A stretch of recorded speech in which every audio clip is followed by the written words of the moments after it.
Alrighty. Interesting. We're going to get an improvement. Probably not today, because I haven't figured it out entirely. Wow, there we are. But we're going to include a point system, this right here, for StreamerBot. And this should make it so we don't have to do the kind of convoluted point system I have set up. Lieutenant Conker, how you doing? You are up early, sir.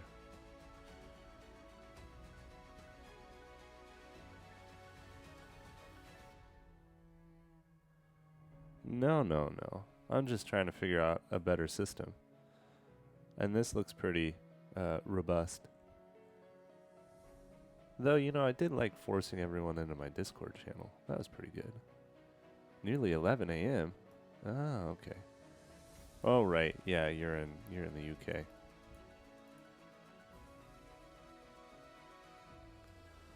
Yeah, so I don't know. Maybe we'll keep our system. It is 2:54 in the morning.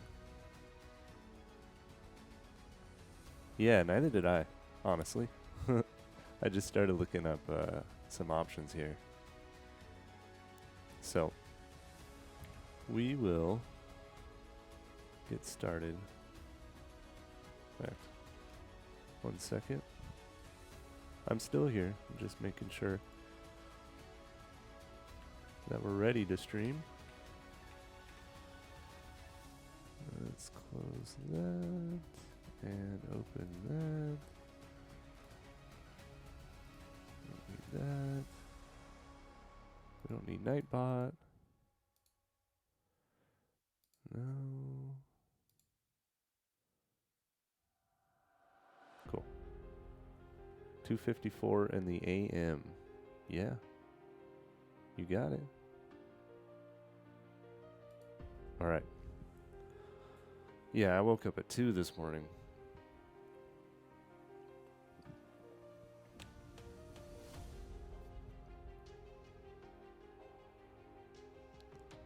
Yeah. I usually go to bed by like 9:30. I'm an old man. I live in Oregon.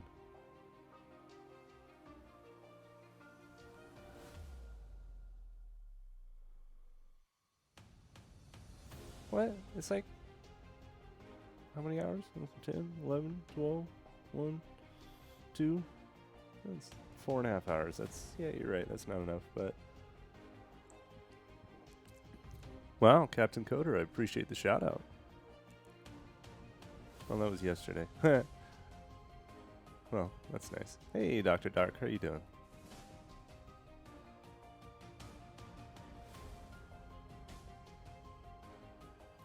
You need at least 8. You don't need 8 hours of sleep. You don't need 8 hours of sleep. Nah.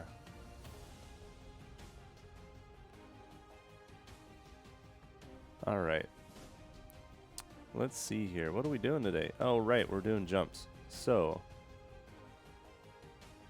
yeah, Dr. Dark's got it. You only need 4. And I got 4.5, so I'm half an hour more than I needed. Granted, I do suck down my coffee, so there's that. And I probably will take a nap later today. Not lying. Not gonna lie.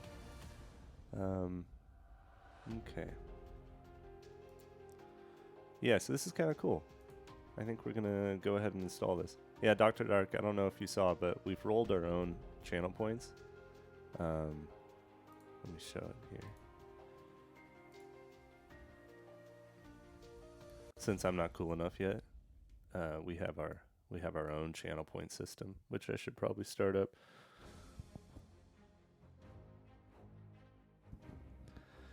All right. I was thinking of adding some sort of Twitch integration, kind of like stream avatars.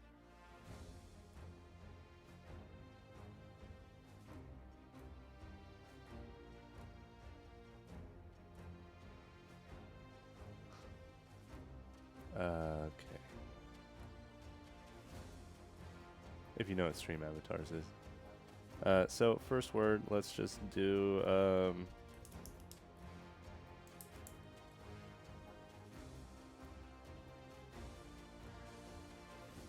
hand. That's our first word, and we'll set our timer.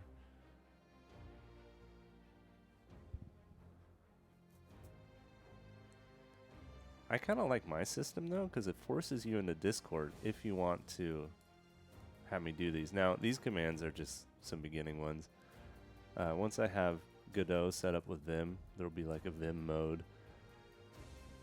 What is the word? Are you messing with me, Lieutenant Conqueror? The word is hand. Hand.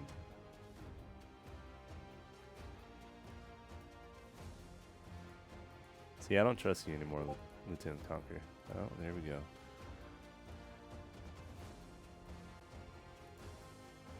Okay. I see it. Okay. Cool. Well, you have it. All right. Let's get moving. I went a little quiet. All right. So I was looking up the jump mechanics, and it looks like I was making it a little bit too hard. There's actually a couple good videos on YouTube about jumping. You know, originally I was thinking, oh, I need to have a path, and then the path will tell it where to go. But there are a couple videos that seem to clarify what I should be doing. You can claim now. Yep. All right. Now I'm gotta make sure this is burned. Burned. What does that sound? Oh, that's my actual alarm to wake up. This is a quality stream. Hand is burned. Okay. You get what you want.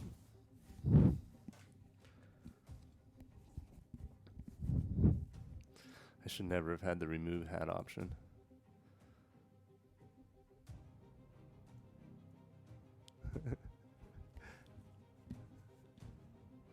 I think it's funny, Lieutenant Conquer. I think it's funny. I mean, you're just doing this to yourself.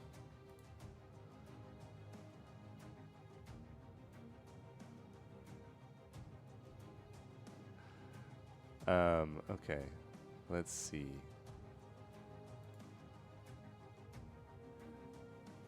I really got to make the add and remove hats. Maybe remove hat should cost more. Yeah. I like that. Okay.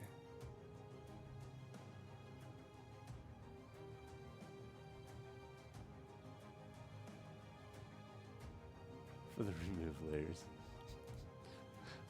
Okay, you know what? We're just going to edit this. Remove layers. Let's see. How do I put this? Doesn't.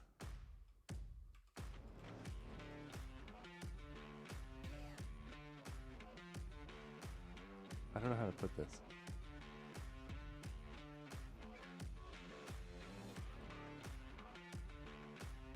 Yeah, you earn 25 or 50 each time. I like that. We're going to change it.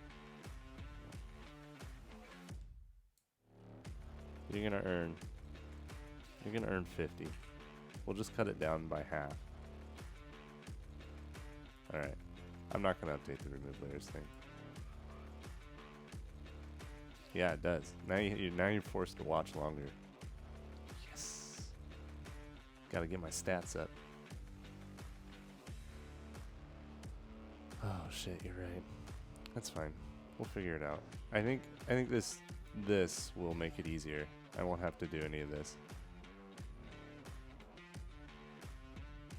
But honestly, StreamerBot is just a freaking mystery. Who knows what's going on with that? All right. Let me find that jump video.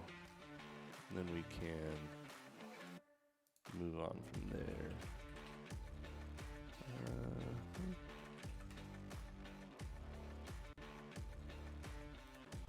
Godot. Damn, it was on my phone. Is the cat controllable? No. The cat's going to be all doing his own thing, living his own life. You're there just to make him comfortable.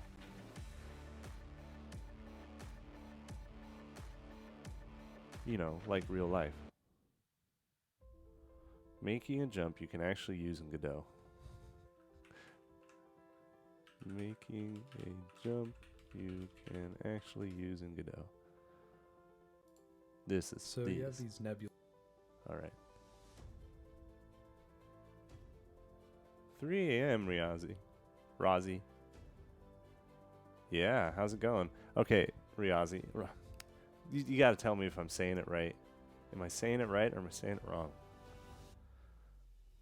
Riazi or Razi? Or Razy? You enjoy watching me suffer. You know, my suffering has increased because of my own rolled channel points. And so Lieutenant Conker here likes to make sure I'm bald.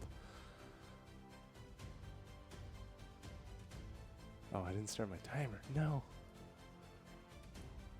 We'll cut that down now.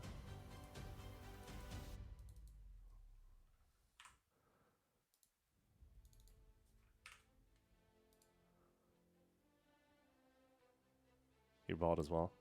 Good on you, Dr. Dark.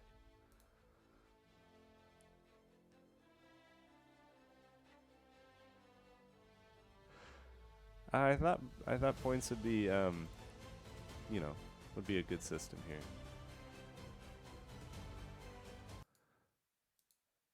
Wow, it didn't even get to 10 minutes upbeat. Nice job there. Can you hear the music, y'all? Or am I just listening to music on my own?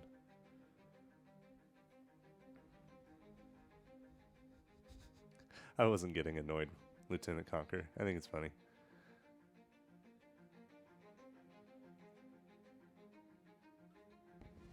Riazi, you can only hear 1 and 3 words. Music is very quiet. How's my sound? Okay. Alright, let me fix that.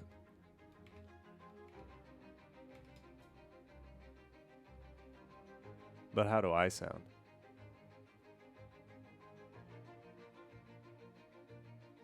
Oh, okay. Alright, good. I sound great. We'll up the music sound a little bit, but you have to listen to my sweet dulcet tones. That's the word. Alright. So yeah, back to jumping. Originally, I was like trying to calculate the midpoint between this, when the cat enters this area, and then like kind of trying to figure out what the jump would look like. I think I'm making that too complicated. Can I turn up my mic? My mic is max. I don't know how else to turn it up. I might have to do something different. If I'm too quiet, then either I need to speak up or... Well, I've got the gain on all the way.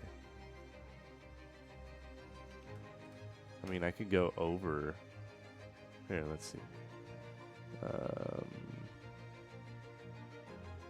Advanced audio properties.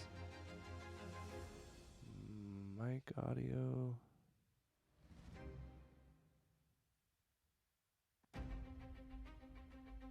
I mean, I can go over 100%. Does that do anything? Test. We'll go to 150% and see what happens. How's that sound? Is that better?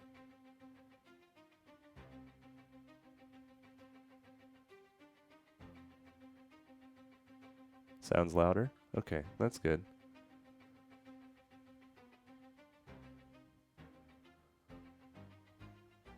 I mean, I guess we can go even higher.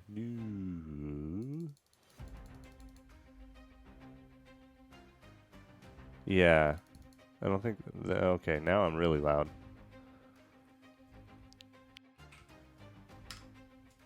How's that sound? Is that better?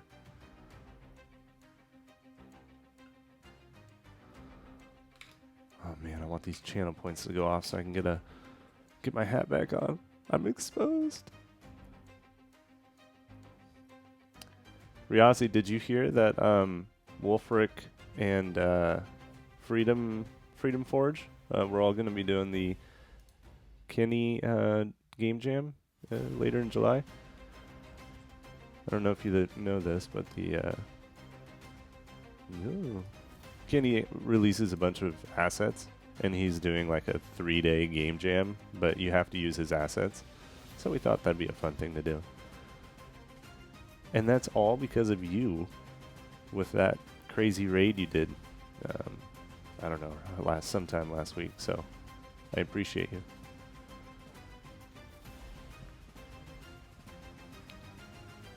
Usually, if you click the triple dots under the audio mixer, yeah. Oh, here we go.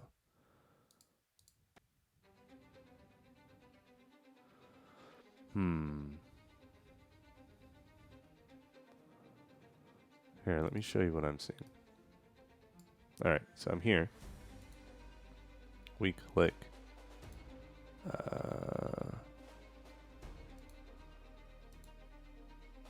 We open up the... No. Oh, it's over here. So we're at 200%. Yeah, we're at 200% right now, so... I don't know. Maybe it's working. Yeah, leave it. Yeah. Okay. Lieutenant Conquer says I'm fine. Since he's my best friend, I'll believe that. Alright. Back to it. Jumping. That's our issue right now. Since the user is not controlling the cat directly, we have to calculate out the jumps based on, at least this is what I'm thinking, based on when they enter this area for the cat tree, right? And then, we initiate a jump. Velocity.y. Yeah. I wanted to listen to this because he was explaining it pretty well. I didn't finish it, so who knows if the quality remains. Yes, Bezier curves, right. Riazi, if you know how to do this,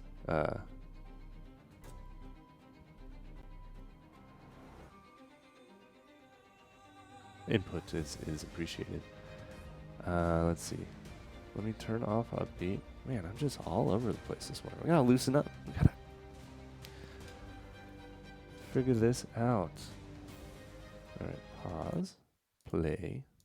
Gravity variables they use to control how your character jumps and falls. If you don't like how they feel, you tweak them, try again, then rinse and repeat. It's a tedious process, but it really doesn't have to be. Using a bit of math, we can define our jump using real, understandable parameters and create our jump velocity and gravity values at runtime. Here's how we'll do it. We're going to break our jump. Oh, those are dark days, huh? Oh man, we're going to have a lot of jumping. Into 3 variables: the height of the jump, the time it takes to reach the peak of the jump, and the time it takes to reach the ground after hitting the peak. The last one will let us add a bit more weight to our jump by making the character fall faster than they rise. All sorts of platformers, like Mario, do this to make the jump feel more satisfying. This tutorial will work for both 2D and 3D since it's just some basic projectile motion math, but for the sake of visualization, using a bit of math we can define our equation a 2D platform. Did he just say basic projectile math?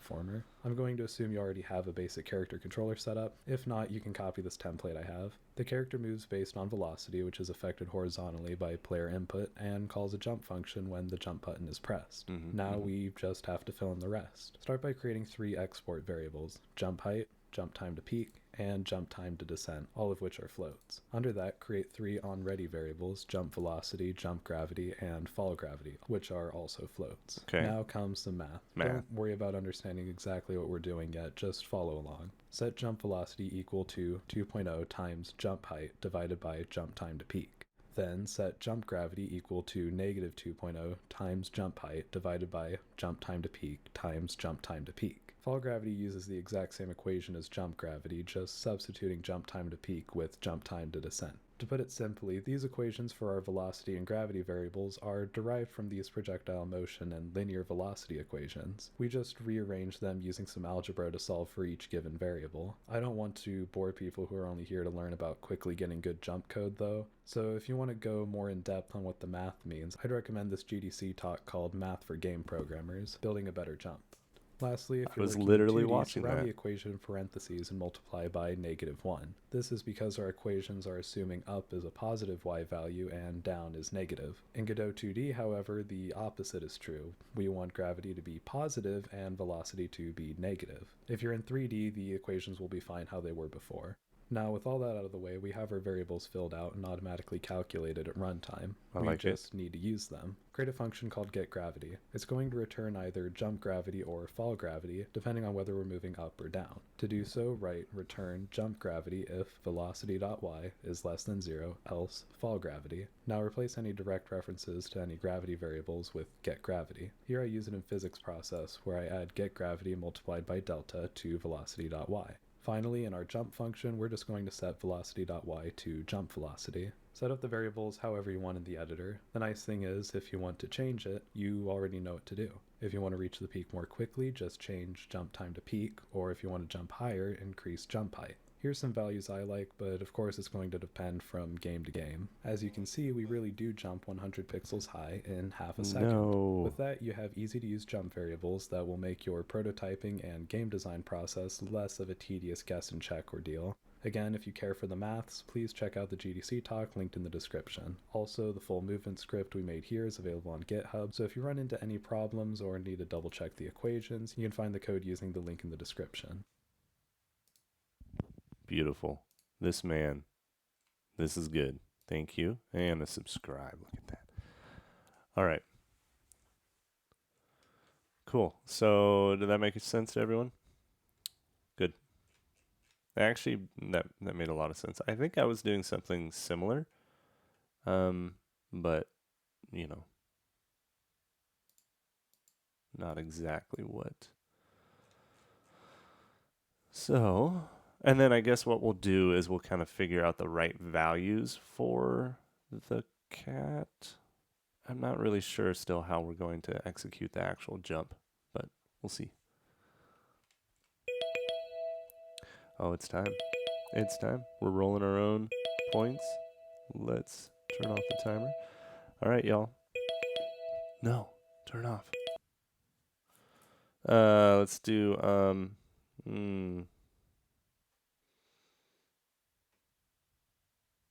elk. E-L-K, elk. That's your word. So that you can, you gotta read this, Riazi. You have to join my Discord channel. It's my secret plan. It's my secret plan to get people on Discord.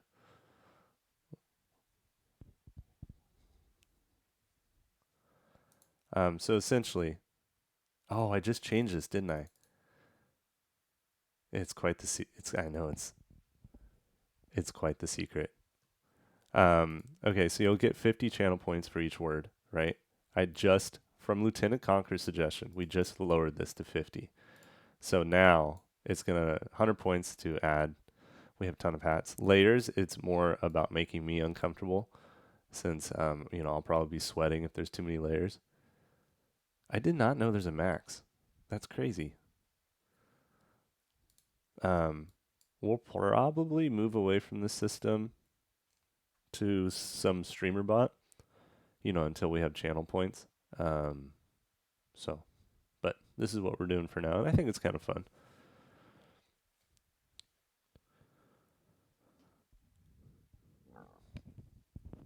How do I use StreamerBot on Mac? I don't. I have a laptop, an old laptop that's running the StreamerBot Windows laptop. Yeah. Yeah, that was a mystery to me for a while too. But then I realized, oh, that doesn't actually need to be the same computer. Yeah, I think if the overlays will work fine, but if I want to do fancier integrations, like play an overlay or something. One second. Got a frog in my throat. Yeah, if I want to do more of the advanced integrations, I can't do it. but the basic stuff is still possible. Okay. Let us continue.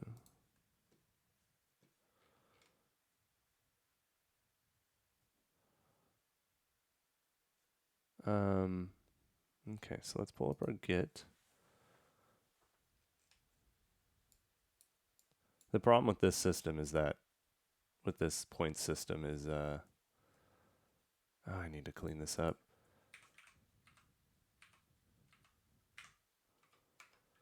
It requires a lot of work.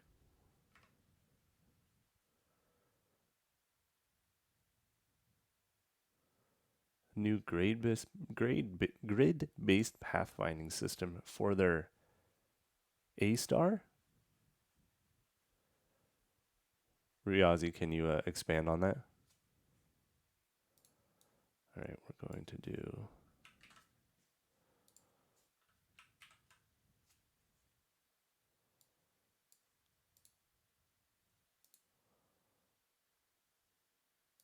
This should be an at export, shouldn't it? I wonder if this is a difference between...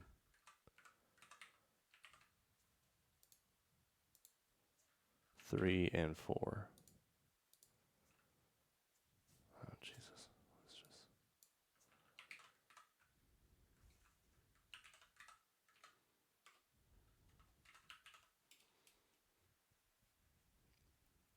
Yeah, A-star is a pathfinding algorithm. And then...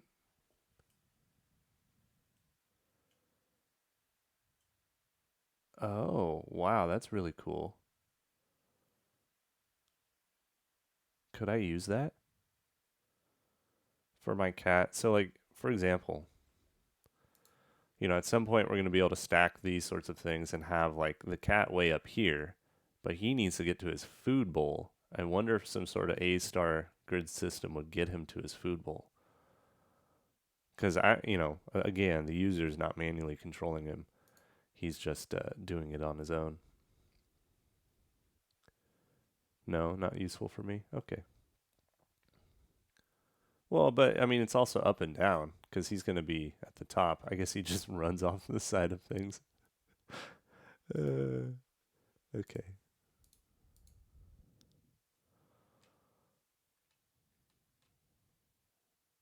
Okay, so let's see.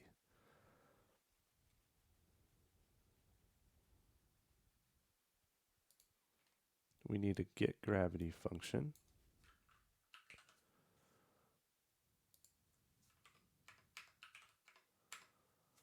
How we all doing today? Everyone have a good day?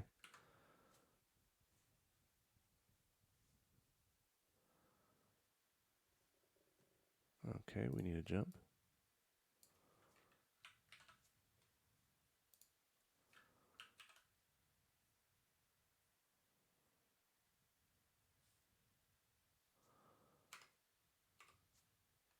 So it's 3 a.m. for you as well, Riazi?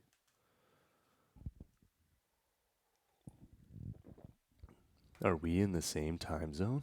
What? Okay, we don't need to do this.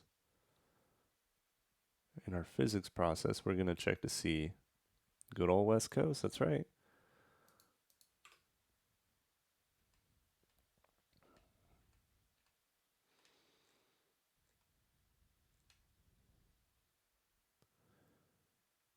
You're up near Seattle.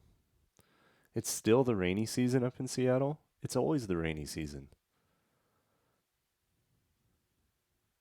I'm down in Oregon, and it's, almost always the rainy season. Not as bad as you.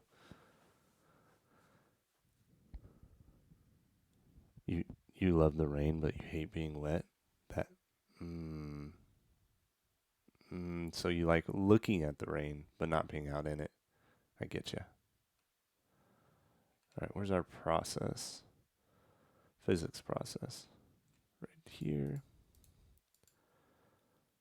Okay, so what I need to do is I need to have a flag that says, oh, hey, we're jumping. And then go that direction. Then do the jump. I'm wondering if I'm going to have a problem. I'm wondering.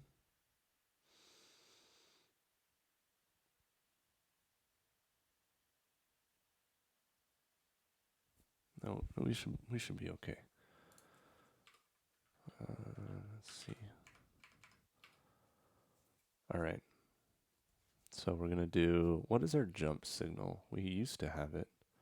Should jump is equal to true. Okay. So if should jump, then we're going to call jump. And then we should put should jump is equal to false. Spaghetti code. Why that no work?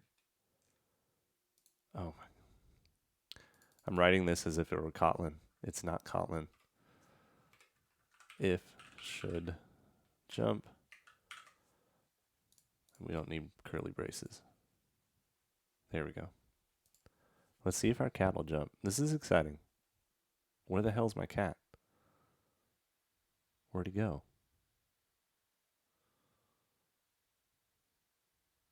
Kitty, where you at?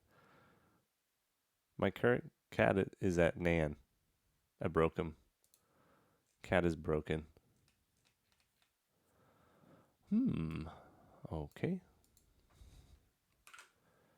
First off, let's see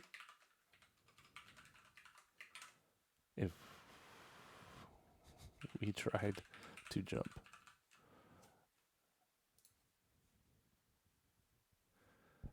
Did he jump to his desk? Vibing. Hey, look at you. Hey, Cassie Codes, how's it going? I love the rain, but I hate being wet. The sound effects and the smell are so good. I agree. The smell of rain, especially the first rain, nothing better.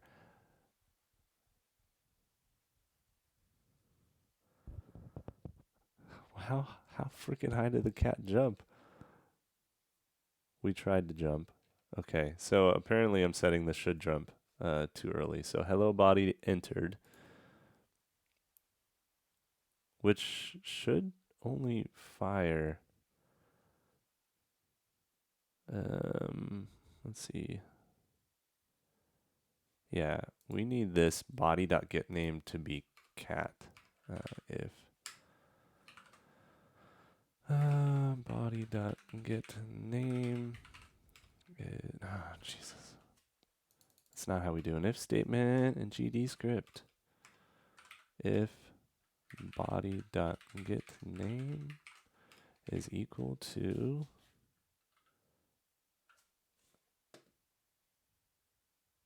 you know what I didn't do? This is the hardest part, is getting the timer started up again. If the body.getName is equal to cat.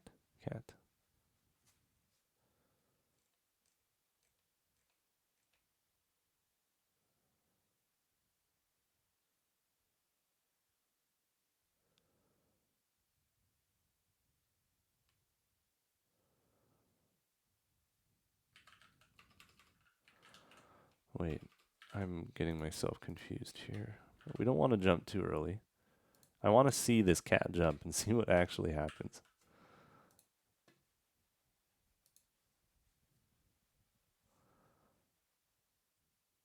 All right, so cool. We haven't tried to jump yet. The cat wants to sleep right now. All right, we tried to jump. Cool. Now let's actually re-enable the script. The jump script here. Oh, I can't wait to clean this code up. Okay, let's see. Let's watch. Let's watch our cat jump to his death. Here we go, and mark. What the hell? Where did he go? All right, well, I think our values are too high. Jump height of 0. I don't know, let's make that 10. Jump time to peak. I don't know, 0.01. Jump time to descend. Let's do 0.5. 0.3. It's the disappearing cat. Our cat is special. He just, poof, disappears. Okay. Now I change those values. Did he jump? All right, let's try that again. This jump height, is this in like, what is this in? Jump height.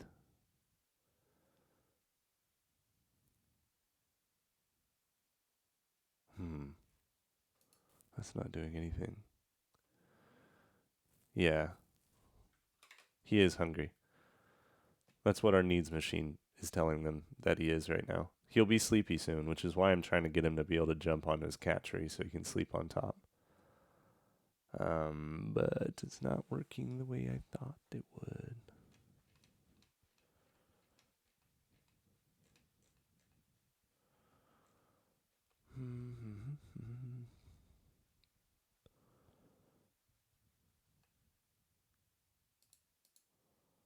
Let's start removing some of these.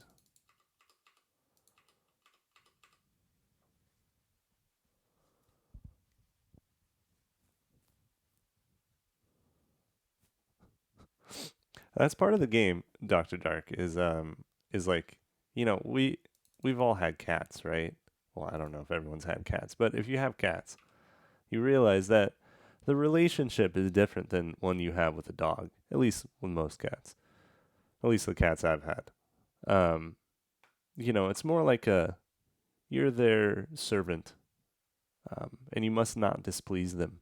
It's going to be a very similar relationship with this cat. And you know, you just kind of you have them around because they're cuddly and, you know, nice to look at. But really you're just their servant. And they know it. You just need to realize it.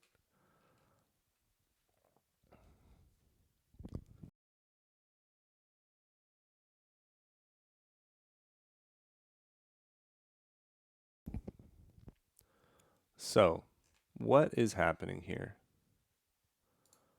Why are we not actually jumping?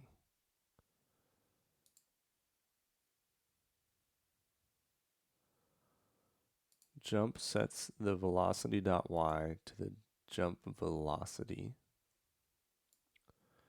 So when it was 0, jump height would be 0, and so this would just be 0. When it's 100, it's 200 divided by the jump time to peak. All right, let's make this, I don't know, 1, I guess, or 10. Let's try 10. Let's try a large value, see what happens. And let's make that 5. The problem is I'm not really understanding exactly what the... Yeah, we own dogs, cats own us. That's right. Rousey, you got it. All right, come on, kitty. You bastard. Hmm.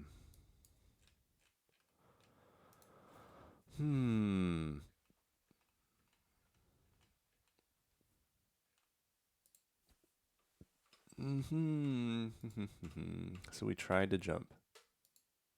Oh. What is his Boolean value here? When does he stop jumping? If action, just press jump. So that means it keeps going. So let's see. The cat is probably going to keep jumping until this value goes away.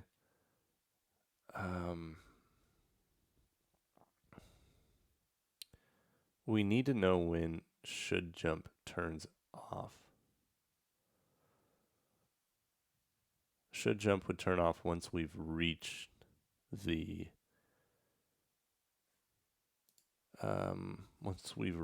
platform or hit the ground, I guess.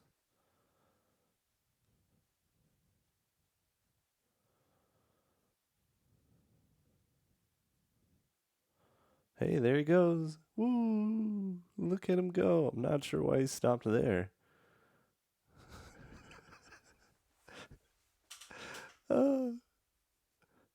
Bye, kitty. And there he goes. He's gone.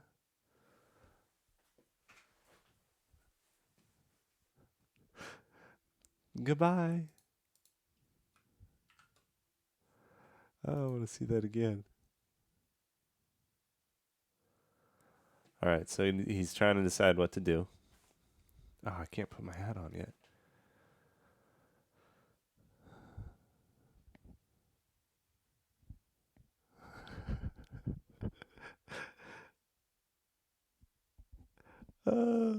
Man, that's good. That looks really good. I like that.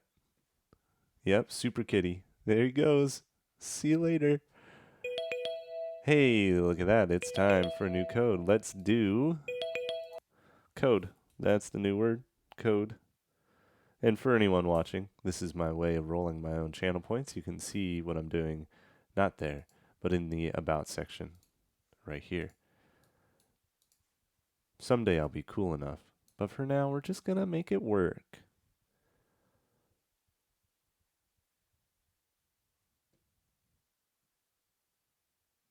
Every 10 minutes you get an alarm. That's my plan. And really, I had to cut it down to 7 minutes because now I know some of you have gotten a couple of points. Can you please give me a hat back? And Lieutenant Conker, don't take it away from me. All right, so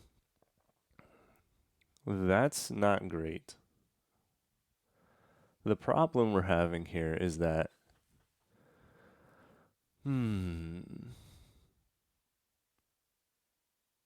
it's hard to know when to turn the jump off, right? And let him start falling.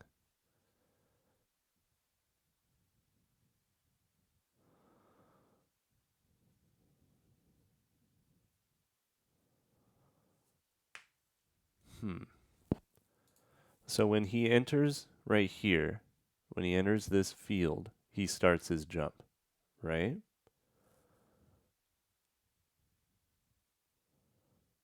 Which would preferably be, you know, a nice long jump onto the cat tree. But since this isn't user controlled, you know, I have to figure out when to tell it to stop jumping.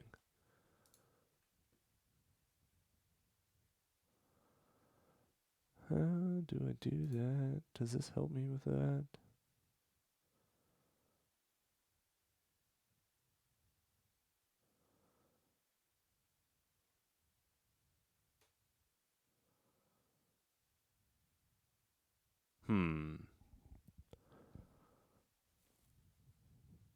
I mean, maybe I just have like a jump timer that turns it off or something. That seems kind of weird. Maybe when he's at a certain point. That seems weird too.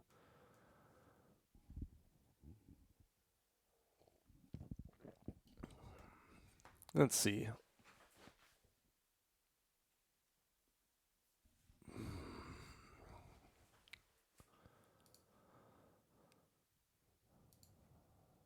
No one's gonna give me a hat pack. All right, that's fine. That's fine.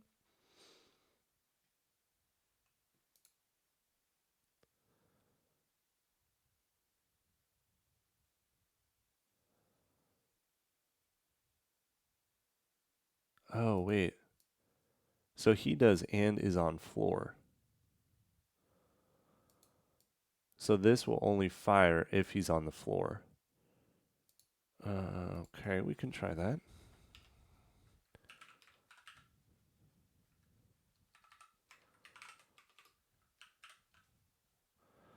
But that's only going to fire once, and then we're going to have the same problem. Are we resetting our velocity.y somewhere? We are right there.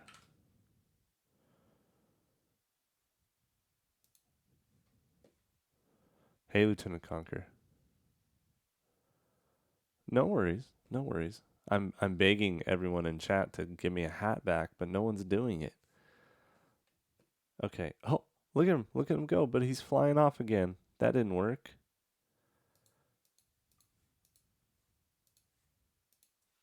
He's definitely not on the floor.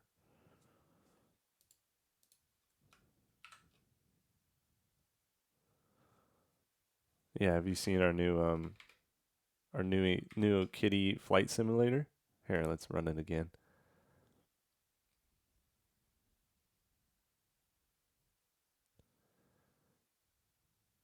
Explain the hat thing. Yeah, sure. So every 10 minutes, I give out a new code. And the code is a way of me, um, having some form of channel points, right? So you get a code and you can reimburse. So every code you get is 50 points. Let's call them points. They're not even channel points. And then with those points, you can do these following commands. So at the very start of this stream, um, you have to go to Discord and tell me the code, and that redeems your points, right? It's and if the code that I say goes into chat, it's burned, right? It can't be used. So at the beginning of the stream, Lieutenant Conker decided he would remove my one and only hat. I'm going to start showing up to streams with multiple hats on, and so now I'm hatless. So that's the thing. At some point, and I think soon, I'm going to move to a streamer.bot extension. It looks like there's a point system that I can implement. So we won't be doing this weird, code thing. Yeah. As long as Lieutenant Conker's here, I imagine I'm going to be bald. All right, so I want to understand why the cat continues to fly, because we're not on the floor.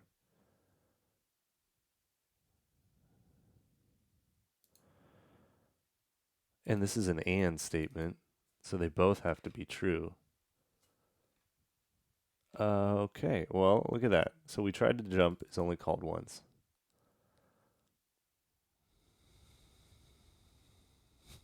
And yet he's still on his merry way. Yeah, Riazi, I was trying to figure out pathfinding. What sort of pathfinding hell are you in? Explain to the chat.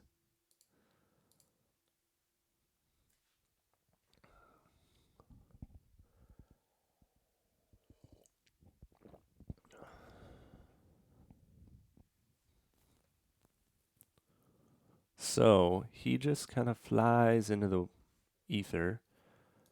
Why? Is that too high? Let's just see here.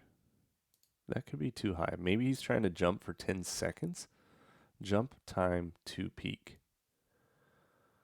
I think that might be the problem, is he's just jumping too long. Whoa.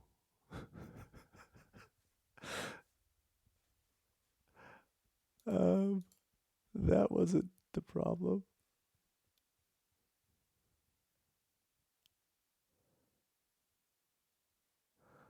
Hmm.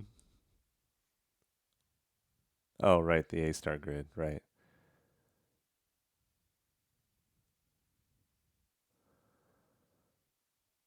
Interesting. Casually gonna spawn a whole bunch of dudes and have them wander around to see if I want to use this grid system or not. I see.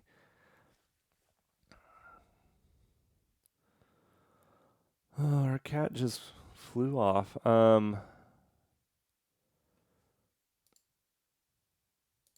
Interesting.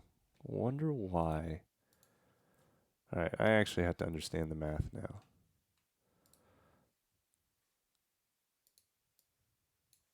Okay, so our jump velocity is 2 times our jump height, so that's 200 divided by jump time to peak.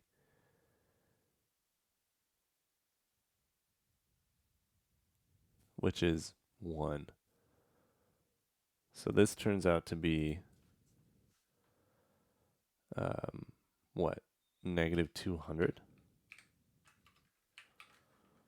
Negative 200. And then our jump gravity is negative 2 times our jump height.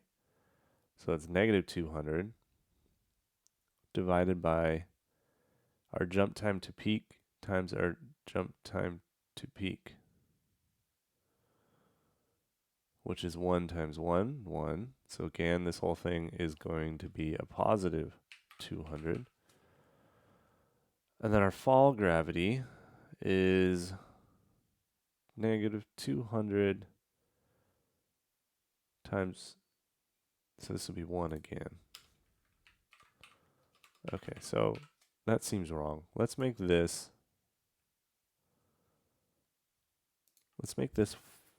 2? Well, sure. 3. Hey, Freedom Forge. Yeah. Yeah, our friend Lieutenant Conquer, he did something mean. Oh, but in 30 seconds, we get another code. Shoot, our cat's running. Our cat's probably flying off. Freedom Forge, we have our new cat flight simulator. I've changed the whole plan. It's now a cat flight simulator. And there he goes. I'm really not understanding. All right, let's make the jump height something reasonable. Let's say 50. Let's see what happens. And there's your 10-minute timer. And our code is going to be, let's say, I don't know. I need to have a dictionary in front of me. NASA. NASA's our word. NASA. NASA. I feel like my Alexa's going off.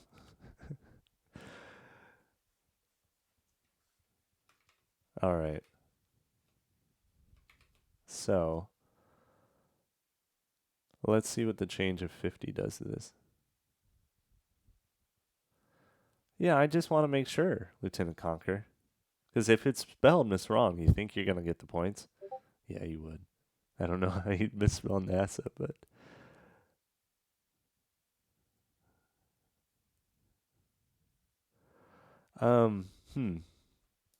Okay, so he didn't go flying off. Maybe I gotta watch this video again, because it's...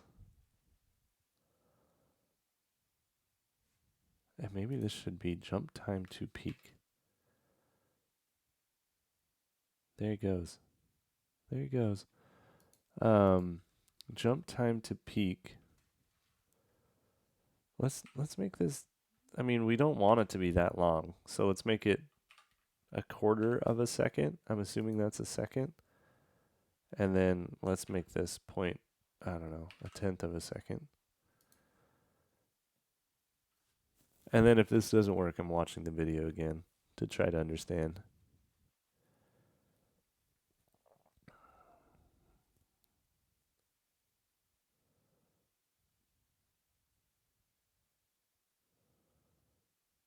Yep, we're watching the video again. So you have these nebulous jump velocity and gravity variables that you use to control how your character jumps and falls. If you don't like how they feel, you tweak them, try again, then rinse and repeat. It's a tedious process, but it really doesn't have to be. Using a bit of math, we can define our jump using real, understandable parameters and create our jump velocity and gravity values at runtime. Here's how we'll do it. We're going to break our jump into 3 variables: the height of the jump, the time it takes to reach the peak of the jump, and the time it takes to reach the ground after hitting the peak. The last one will let us add a bit more weight to our jump by making the character fall faster than they rise. All sorts of platformers, like Mario, do this to make the jump feel more satisfying. I think I know what I'm doing wrong. Okay, so I was saying 10. But 10 in our grid... Hey, Emporium guy, how you doing? I'm doing everything wrong. Well, thank you. Right? So he's trying to jump way the hell up here. And that's why he's just flying off. So really what we want to do is we want him to jump to, say, 300. Let's try that. And let's see what happens.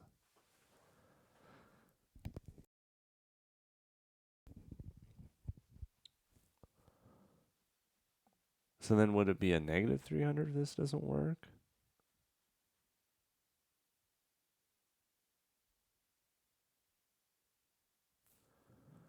This has to be a problem with my coordinate system. right? Is it always that the viewport or like the viewing window is down here? Or is it ever centered on the 0, 0? I don't know how it got down here or if it even should be. It usually has a jump as negative. All right, yeah. Let's see what happens.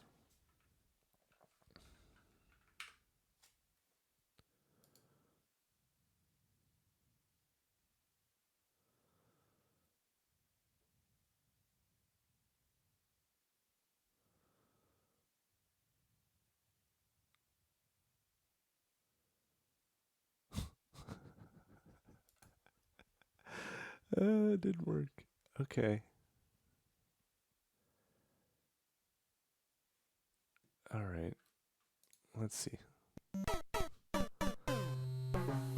This tutorial will work for both 2D and 3D since it's just some basic projectile motion math, but for the sake of visualization, I'm making a 2D platformer. I'm going to assume you already have a basic character controller set up. If not, you can copy this template I have. The character moves based on velocity, which is affected horizontally by player input, and calls a jump function when the jump button is pressed. Now we just have to fill in the rest. Start by creating 3 export variables: jump height, jump time to peak, and jump time to descent, all of which are floats. Under that, create 3 onReady variables: jump velocity, jump gravity, and fall gravity, which are also floats. Now comes some math. Don't worry about understanding exactly what we're doing yet, just follow along. Set jump velocity equal to 2.0 times jump height divided by jump time to peak. Then set jump gravity equal to negative 2.0 times jump height divided by jump. Cassie, I love your solution.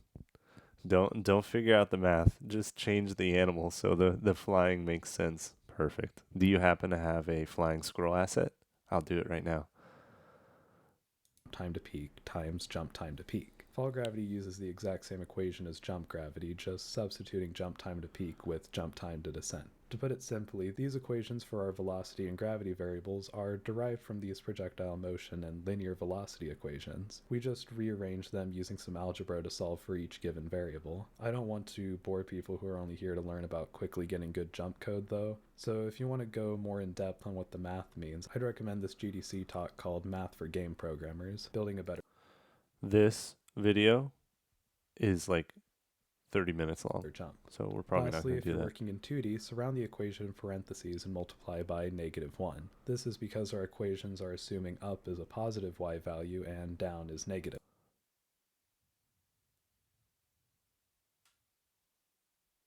Let's hear that again. What did he just say? This is because our equations are assuming up is a positive y value and down is negative. In Godot 2D, however, the opposite is true. We want gravity to be positive and velocity to be negative. If you're in 3D, the equations will be fine how they were before.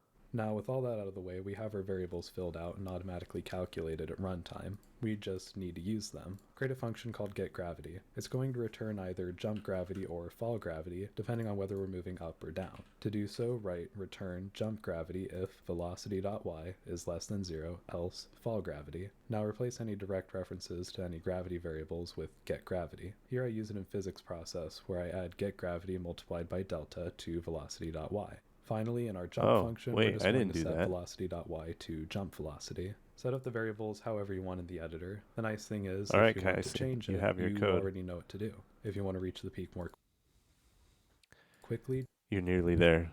Just one more. Seriously, that timer's going to kill me. Okay, so I'm missing something. I am definitely missing something. In our physics process, here, he is doing this. Velocity.y. Let's just put this at the top. I don't need a frame count anymore. Don't know why I was doing that.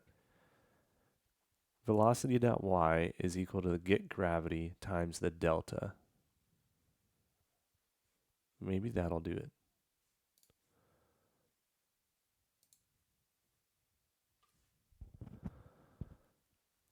Okay. Cat's going to want to eat soon, and probably Now? Yes. Look at him go.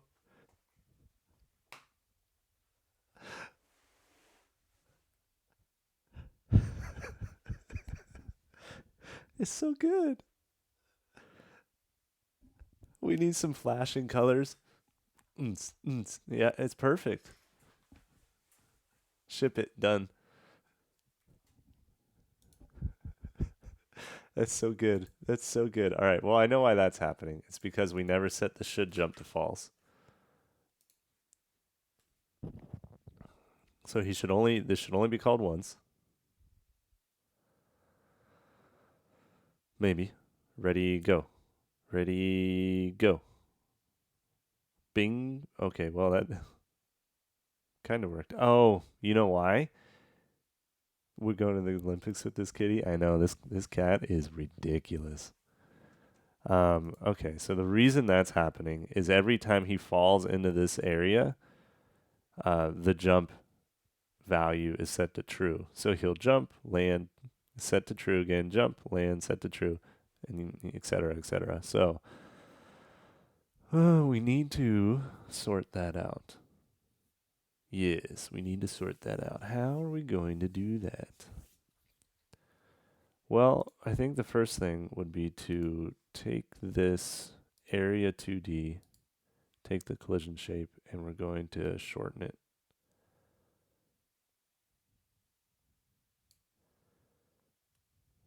A cooldown timer? That could work. And really, we only want it to happen when we pass this barrier, not when he's in the area entirely. Is there a way to do that? There is a way to do that, and it's by doing this. Right? So I would have one of these jump fields on each side. Let's see.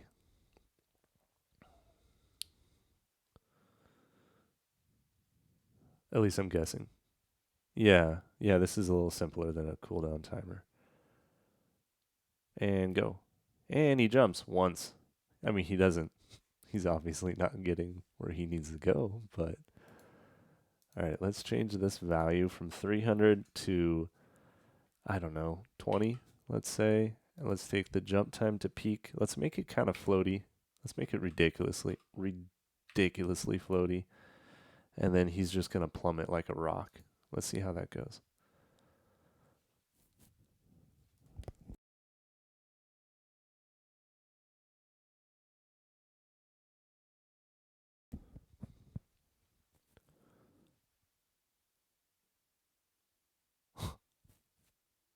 All right, I think that was a bit ridiculous. Okay. 5 seconds way too long. And 20 probably not high enough. Oh shoot. Let's see.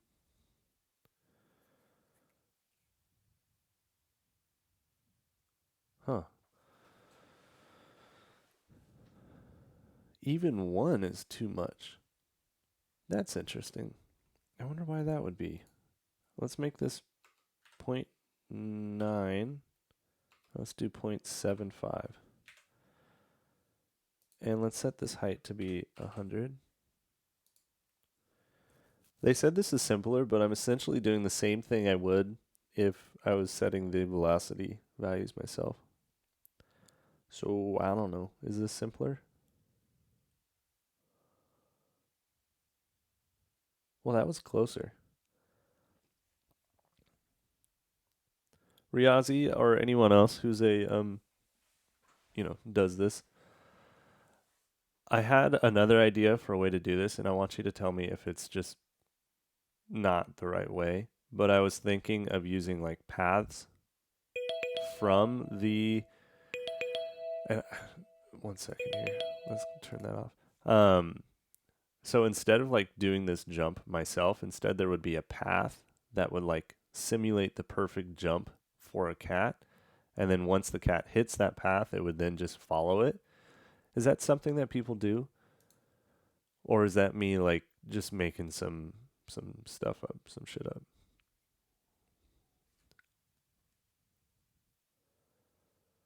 And we need a new code.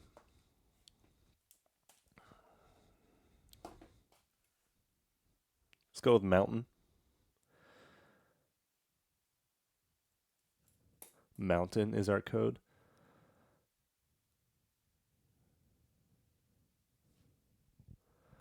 Kind of means even if it was next to the tree, it would run away from it to the point and then jump. I see.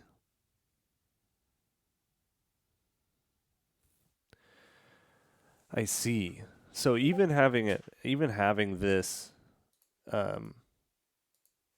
this collision shape right here, this doesn't make sense because it only then would he jump to get to this point. So, oh man, even what I really need is I need to have a function that says, I want to get here. Let's calculate the trajectory required to get here, which I don't think my current jump would do.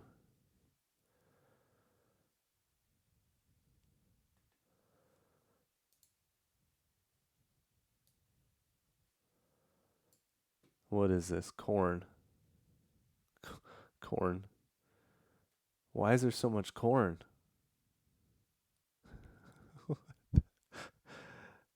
Are these corns jumping? Oh, I see. What are these corns doing? There's so much corn.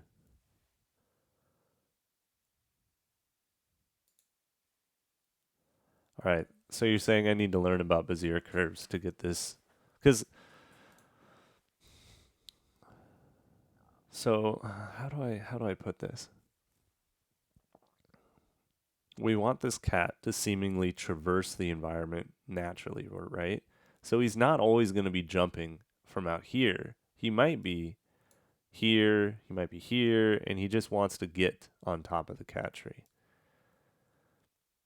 And I'm not going to identify a bunch of different points and then have a specific jump value. I need to be able to say, I want to get here. How do I make a smooth jump from where I'm at to here?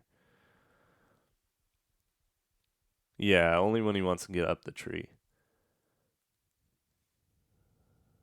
Yeah, so the corns were coming from the player in a fountain. I see.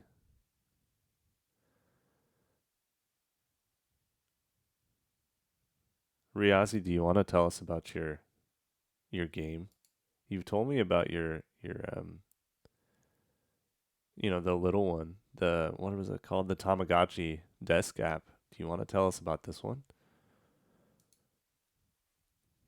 Not at all. Okay, fair enough. Please, if you want to, you can. Okay, add hat. Yes, Cassie codes. Thank you. We will add a hat. You know what? We'll add this hat.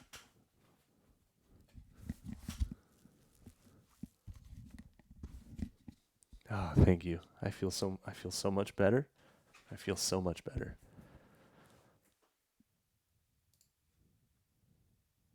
Big Tamagotchi fan here. Cassie codes. Have you seen Riazi's Tamagotchi uh, side project she did for a while? It's pretty cool.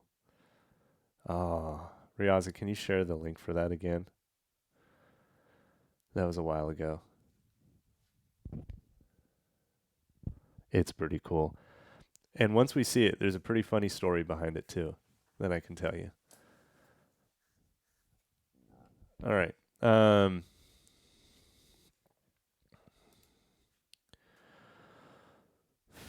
think I need to learn about Bezier curves then, because I need to learn how to simulate that sort of jump, right? Let's see.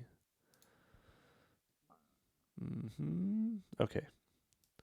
So this is her game, little Tamagotchi game. What this doesn't really show is that it's kind of just hanging out on your desktop, right? Kind of like the cat does.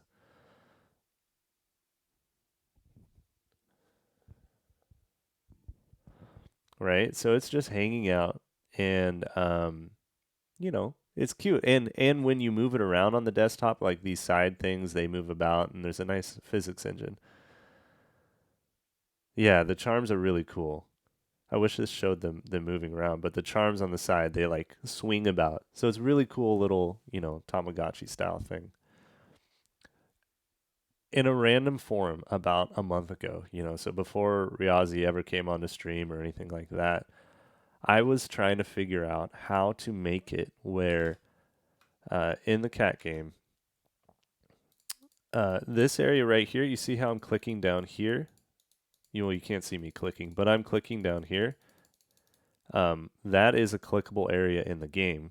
But if I click out, you know, that's outside of the game. So there's this field where it's only, you know, where you're interacting with the game. So kind of the quarter screen idea. Riazi had posted in a random Godot forum, you know, a couple of years ago or so, asking how to do that. And I've seen this screenshot, you know, in that random Godot post, however many years ago. And so that was our first connection before she ever came on the stream. So when I figured that out on stream after she shared this with me, I'm like, wait, I've seen this before. So that was our funny little story. Small world. Small world. Freedom Forge. What about a function that jumps to a specific point on the cat tree but can only activate when within a specified area and then sets it to randomly go off? What about a function that jumps to a specific point on the cat tree? Okay. But can only activate when within a specified area? Yep. Okay. That's what I was thinking. And then set it to randomly go off. So the randomly go off, I think, won't be random. I think you're right. This needs to actually be like this. And we'll have, I don't know, maybe some sort of need. The way the need system works is when the cat needs to eat, for example, we get the location of the food bowl, and then he travels to the food bowl. What we'll probably do is when he needs to sleep, this will be one of the areas that he can sleep. He will travel towards it on the X plane. When he gets into this area here, we'll then look at the Y plane and decide, oh, I need to jump or not, right? So then he'll just jump. So yes, you're right. And Freedom Forge, you're right about everything except for the randomly going off. That will be determined by the location of the sleep area. If it's above the location of the cat, then yes, he needs to jump. But only when he's in an applicable jumping field, if that makes sense. At least that's what I'm thinking so far. Let's see. Oh yeah, this is a better video. Look at those charms. Isn't that so cool? The real strat is to only get one charm spinning. Are they both spinning here? Oh, they're spinning at different speeds and kind of going different directions. Let's see. Oh. Huh, cool.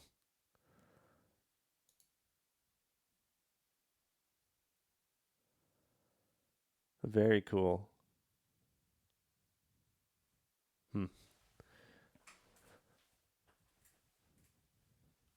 Yeah, I told Riazi she needs to release this. I think this would do pretty well. And then she told me it's a side project and she's got a more important game that she's working on that she doesn't want to tell us about apparently. It still needs a lot of work.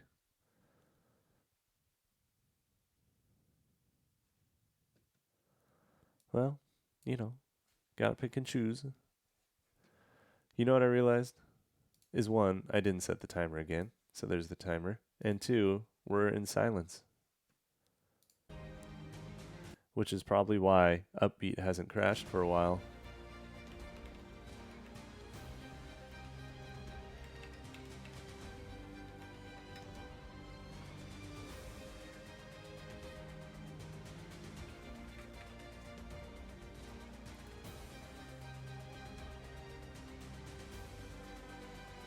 What does the Twitch interaction do, Riazi? Yeah, I see that little Twitch thing at the top.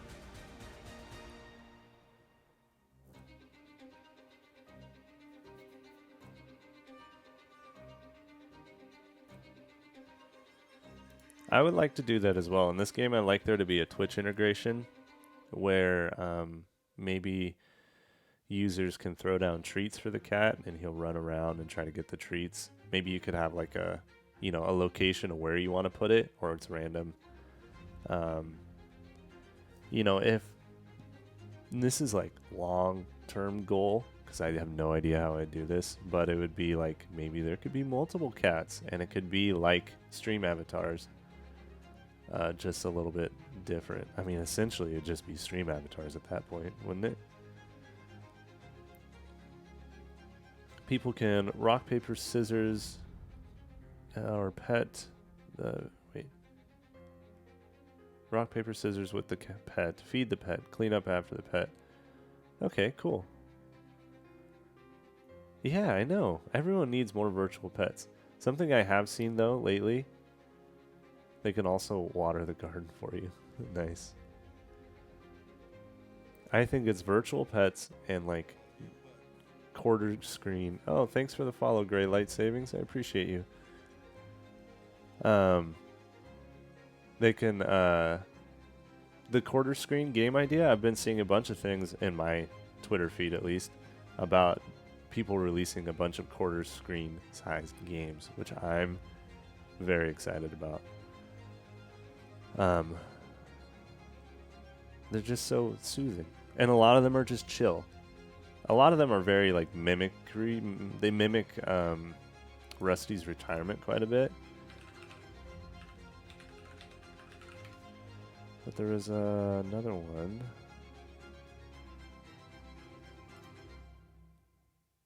I just saw it. Where did I see it? I might have posted it in my Discord here.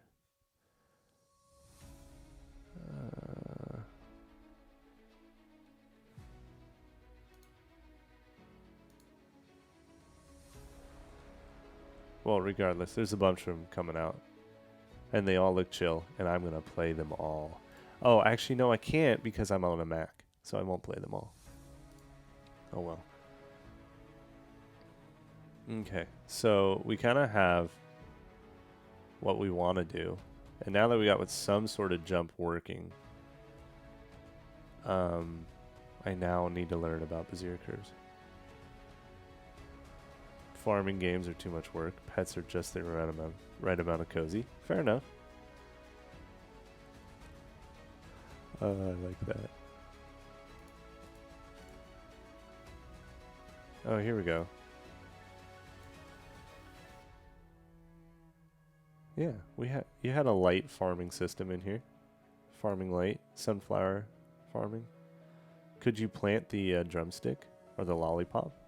What would that do?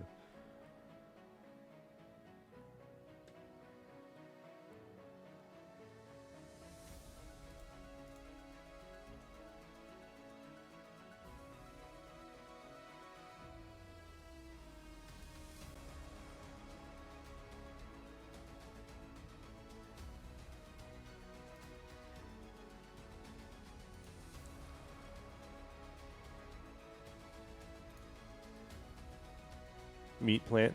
Yeah, that's what I figured. Only a small number of plants. Yeah. The one that I saw recently was like another pet game, but you're supposed to like... I wish I could find it. Let's see. Let's see if I can find it.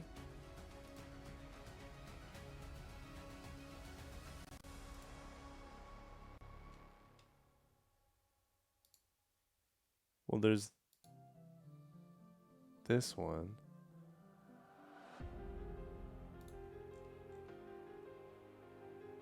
How do I share a post?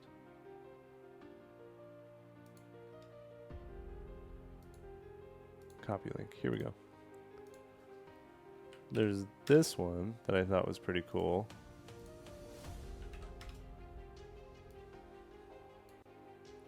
My Little Life.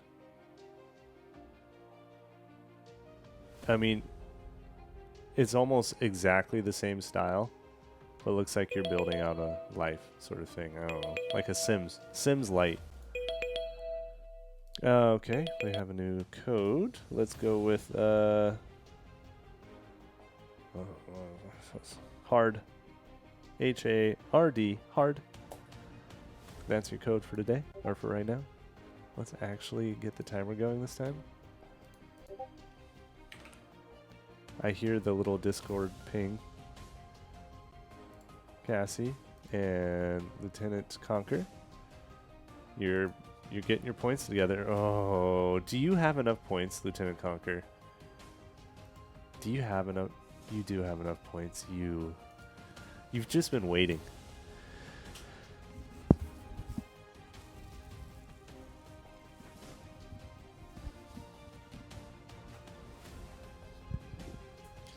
There you go. If you don't like this, it's Lieutenant Conquer's fault.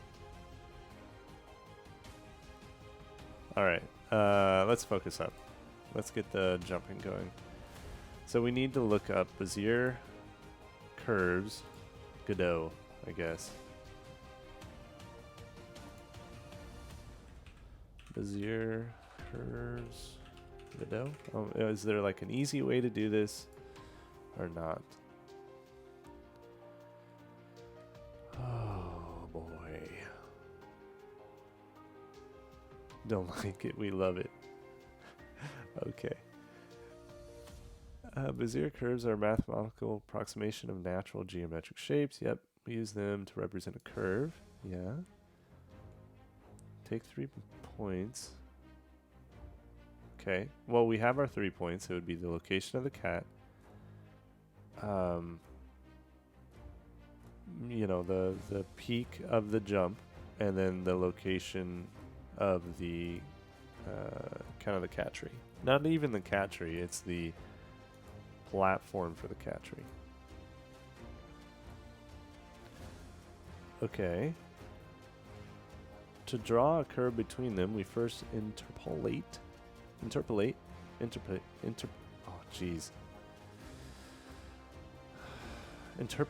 gradually over the 2 vertices of each of the 2 segments.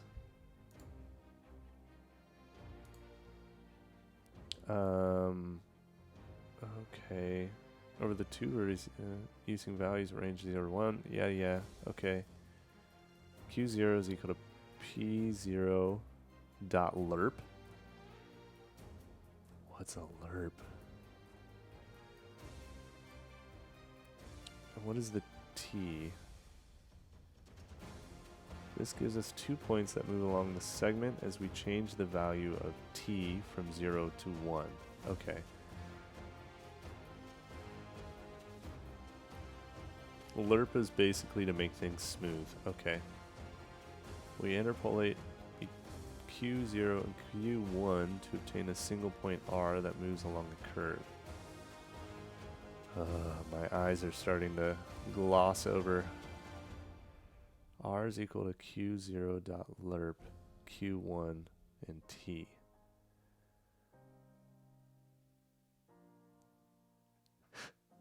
Hey, I took math.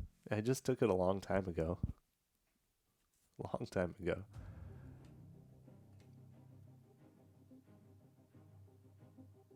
I did linear algebra at some point. Do I remember any of it? Hell no.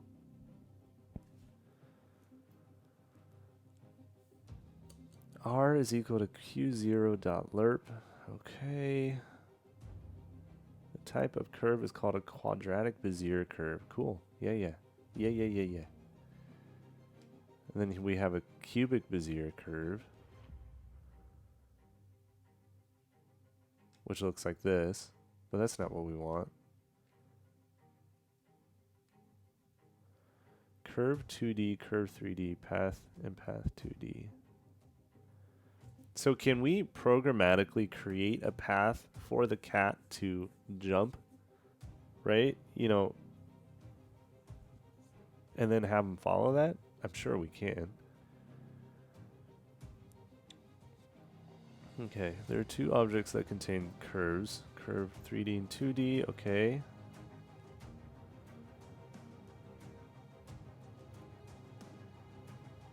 What time is it? 4:18. Oh goodness. Only evaluating them may be an option, but in most cases it's not very useful. The big drawback with Bezier curves is that if you traverse them at a constant speed, from t0 to t1, the actual interpolation will not move at a constant speed. The speed is also an interpolation between the distances between points p0, 1, 2, and 3. There's not a mathematically simple way to traverse the curve. Okay, great. I'm probably just boring all of you.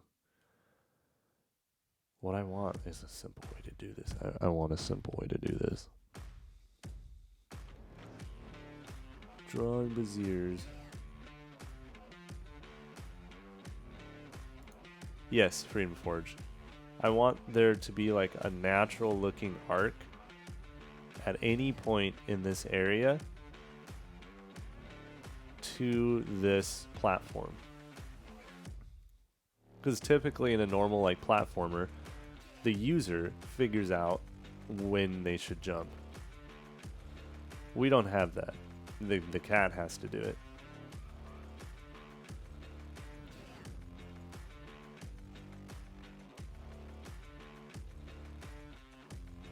Oh, the last common use case for the curves is to traverse them. This is difficult. Oh, good. The curves need to be baked into equidistant points. This way, they can be approximated with regular interpolation.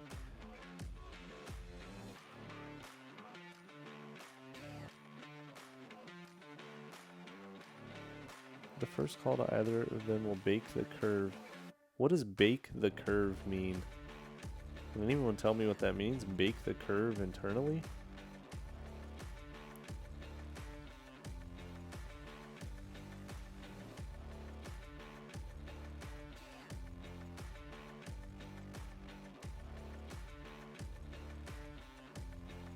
Yeah. You're probably right, Riazi.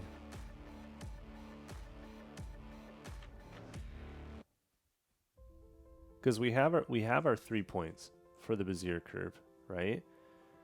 And it's probably the closer it is that we had to change the third point, you know, or sorry, P1, we had to change that so it's not like always the same jump. Yeah, we got to bake the curve. No, I can't do any. I don't know. I'm not doing that. I'm not trying an accent again. It's not happening.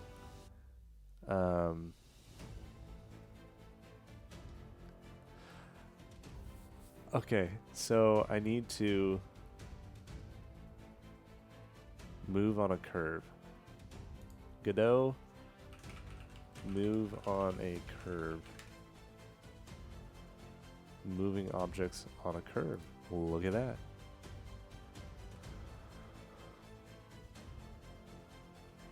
I am not using path follow TD as this is too specific and the locations need to change. Here's a simple project with a quadratic Bezier.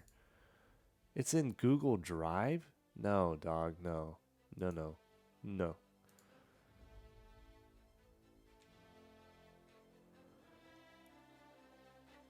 How to make a curve collision shape. How to make better games using curves. It seems. Move, create move, curve 2D, polygon path.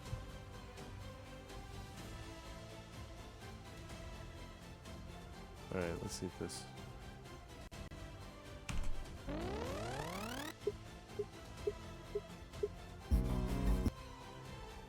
Couldn't you just add math the left right velocity when jumping?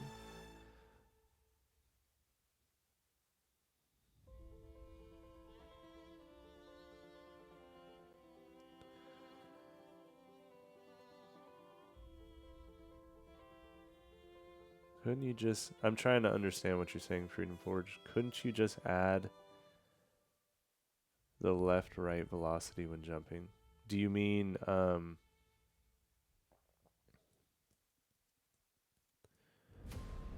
change the velocity? I don't know what you mean. I'm trying to think it through. Let's see what this has to say.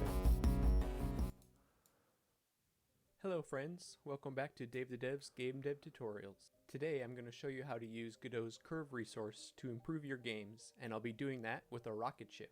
And at the end of this video, I'll show you how like I'm rocket using curves ships. in my new game prototype, Project Root. So let's get to it. You may be thinking to yourself, David, why are you Is this music in the background gonna get me banned or something? I hope not.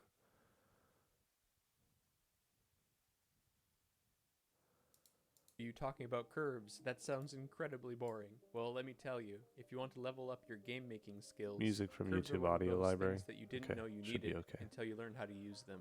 So, what are curves really?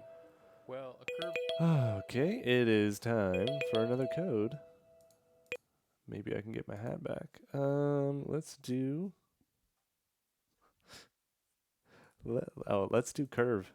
That's our word. Curve. Do I need to spell it?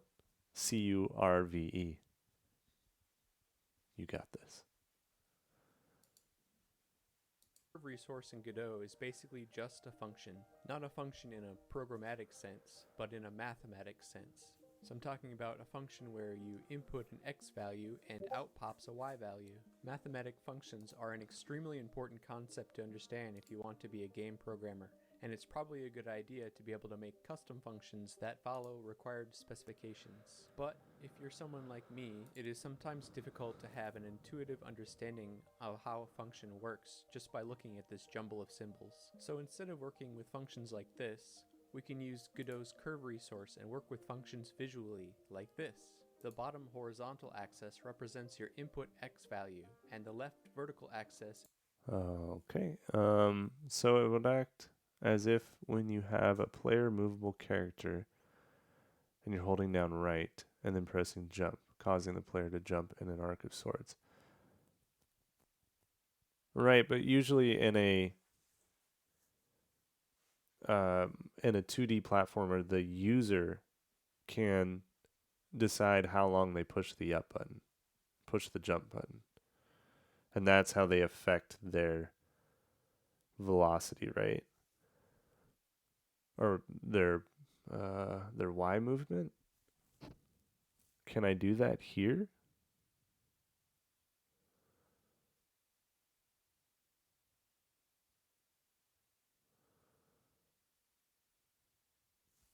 How would I know, based on anywhere in this area, how long to do the jump button? Well, I guess maybe I could figure that out.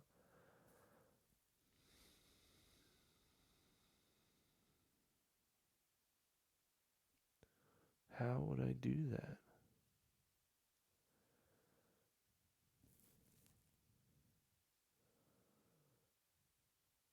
Distance to the point?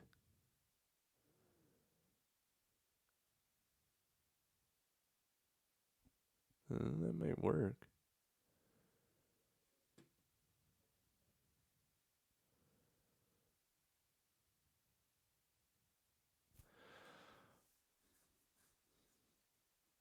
Yeah, there's some way more complicated math. So, I mean, what I was thinking originally was that you could calculate the midpoint between, let's say the cat is right here, right? You could calculate the midpoint from this spot to this point. That would be your, P1. But then you have to calculate out the path that the cat is going to jump to do that, which would be the Bezier curve.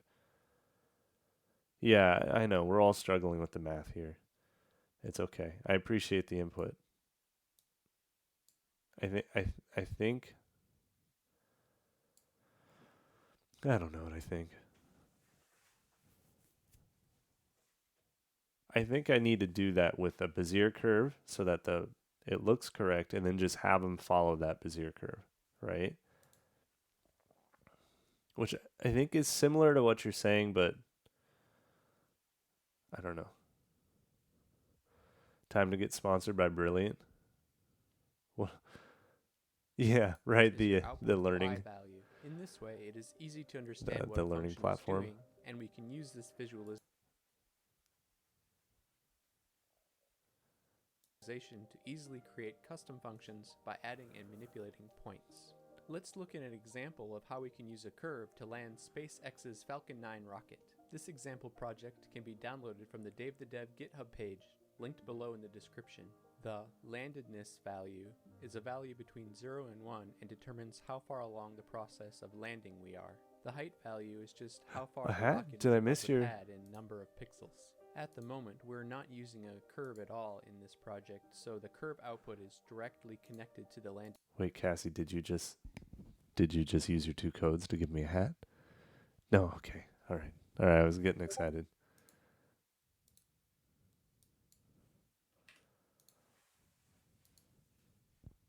Still considering. Add layer times 7. Freedom Forge, do you have that much? We're on the honor system. We're on the honor system, dude. I'm pretty sure you do. You've been...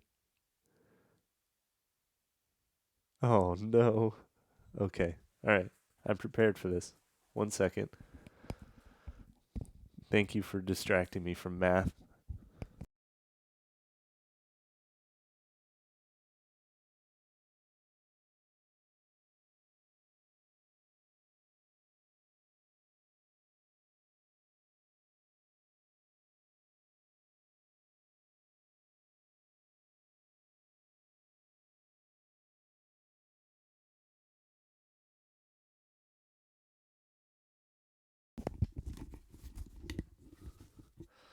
I don't know that I have 7 here, but we'll try.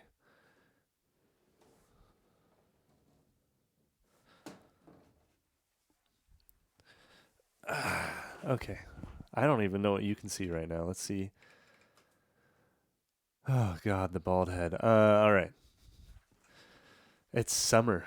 I know. That's why this is a painful... See, I got to strategize how I'm going to do this here. All right, that has to be on the outside. This is thin. Oh, goodness. You know what? I did this to myself. All right. We're just going to do it slow. That's 1. That's what makes it better. Yeah, but you've used all your points, haven't you, Freedom Forge? Okay. There's 1.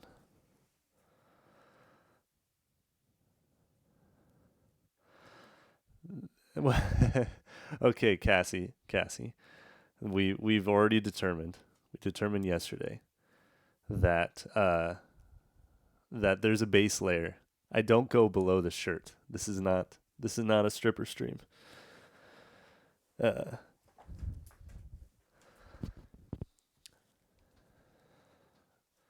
Trust me, that was practically the first thing Lieutenant Conquer asked.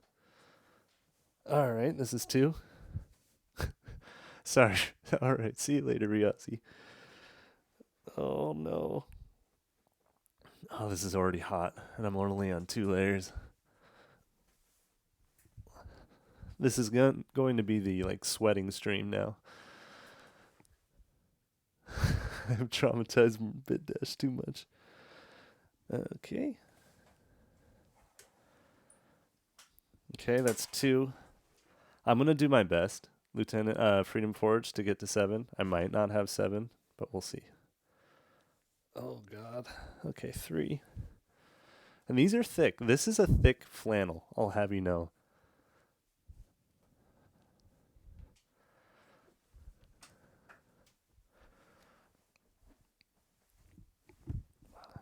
Okay, so it's... Oh, boy. 1, 2, 3. Man, when you have those channel points, Freedom Forge, I am coming after you.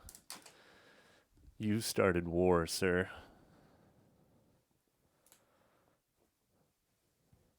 Oh, by the way, I want to congratulate Freedom Forge. He made it to affiliate yesterday. Congrats. Good job. I think he did it in 12 days, which is pretty freaking impressive. Oh, jeez. Okay, what is this? 1, 2, 3, 4. It's starting to get hard to move. Is it 1,000,000 degrees in here? Or is it just me? Okay, that's. I gotta take a break.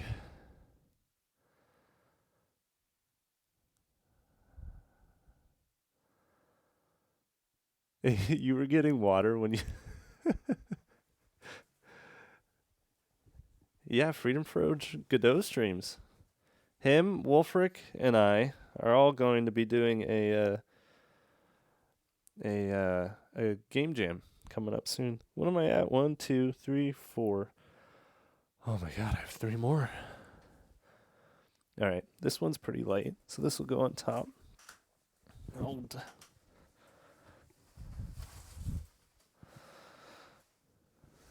Oh, you know what? I have exactly 7. Nice job. No, I have 8. Okay. Just the different. Now you can see how much. What is this? Plaid? Plaid. I have all the plaid.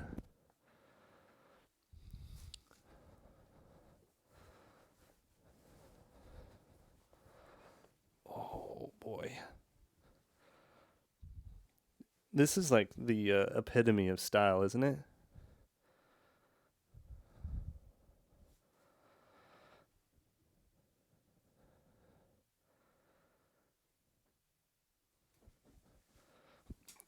Okay. Oh. Hey. Yeah. Okay. Yep. My movement is. What's that? 5? 2, 3, 4, 5.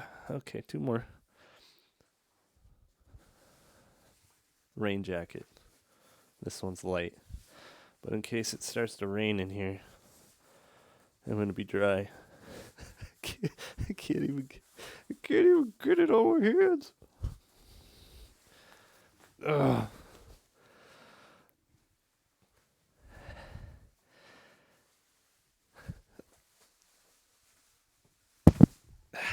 Okay. That's 6. Ugh. And this one.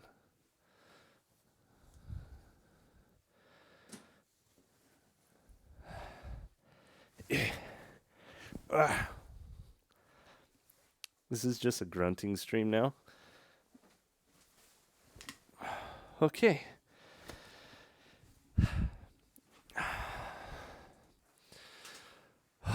Seven. Just for 1, 2, 3, 4, 5, 6, 7.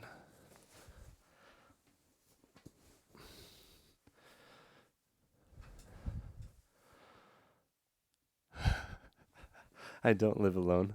I have help. But I can't. Reaching my keyboard is going to be difficult. I have to cut them off with scissors. Nice and warmed up and ready for some Bezier curves. You're right. Oh, man.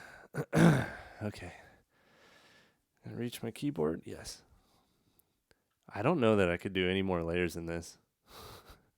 I don't know. I might be able to do one more, but then and then I'm maxed out. So when I press the auto land button, the rocket will land with a linear function. Is this really a game development channel at this point? How much game development do I actually do? This linear function certainly succeeds in getting our rocket from the sky. More and more hats, pad, yeah. but Just it cover me doesn't up. look right. If you take a look in the inspector, notice that I've exported the landedness variable so that we 10% can change it game dev, manually and take a 90% look at the messing around, value that's right. on any point in the landing Oh, this is procedure. game dev, Let's take a perfect. quick look at the script attached to the root node and add a curve resource to our project. We want to add a curve resource such that the landedness value inputs into our curve and outputs into the curve output variable. First, I'll declare a curve resource, and I'll be sure to export it so that it's visible in the inspector. We need a Baldy, a Baldy timer.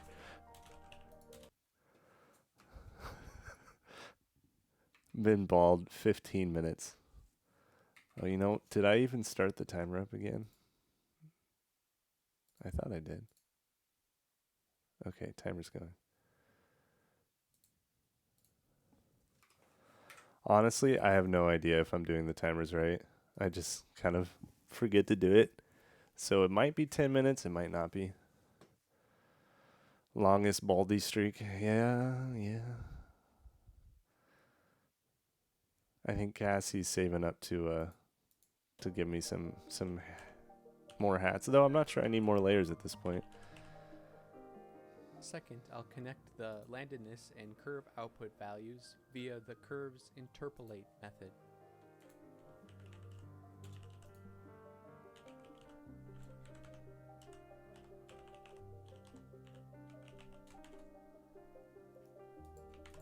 Okay, I'm going to be honest. Is anyone following this?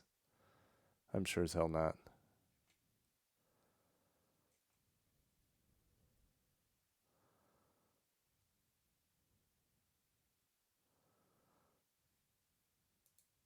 An example of how we can use a curve to land SpaceX's Falcon 9 rocket. This example project can be downloaded from the Dave the Dev GitHub page, linked below in the description. The landedness value is a value between 0 and 1 and determines... I'm so uncomfortable right now. This is a bad plan. how far along the process of landing we are. The height value is just how far the rocket is above the pad in number of pixels. At the moment, we're not using a curve at all in this project, so the curve output is directly connected to the landedness. So when I press the auto land button, the rocket will land with a linear function. This linear function certainly succeeds in getting our rocket from the sky onto the pad, but it just doesn't look right. If you take a look in the inspector, notice that I've exported the landedness variable so that we can change it manually and take a look at the values along any point in the landing procedure. Let's take a quick look at the script attached to the root node and add a curve resource to our project. We want to add a curve resource such that the landedness value inputs into our curve and outputs into the curve output. Okay, I'm going to be honest. I love what you're doing, Dave the Dev, but you've just lost me. It's too much. I'm not smart enough. Let's see. What is this Project Brute? In this game world, everyone lives in a giant plant. You play a traveler, and the principal way of travel through this plant is via skydiving through it. You can't see my fingers, but I'm doing air quotes around the word sky and manipulating. Okay. Yep. Dave the Dev, you're doing good work, but I can't follow that right now. Things are going to get really heated soon. Oh boy. Export var jump curve. Poor Dave. He's probably just destroyed right now. Random Twitch streamer wrecks him. No, he's doing good work. I just can't focus on it. Okay, so we can do this. All I really want is I know how to calculate the curve, right? It's pretty simple. We have our points, we have our things. All I want to do is make character follow curve. Right? So Godot, make character, let's call it sprite, follow curve. Not a drawn path. Curve 2D.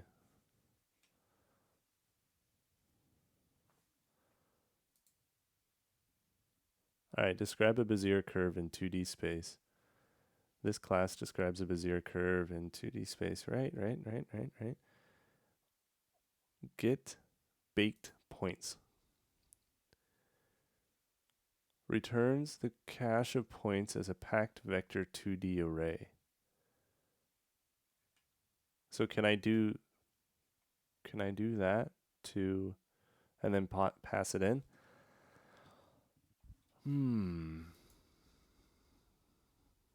Let's see here.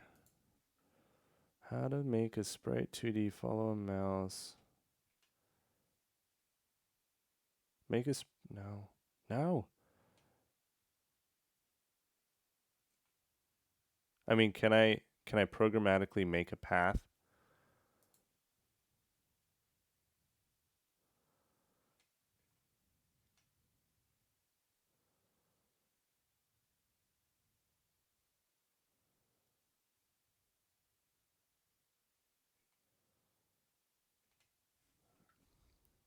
Music. The silence is deafening.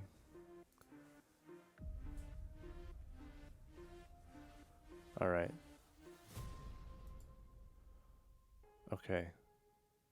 Has anyone done this? Anyone have any idea?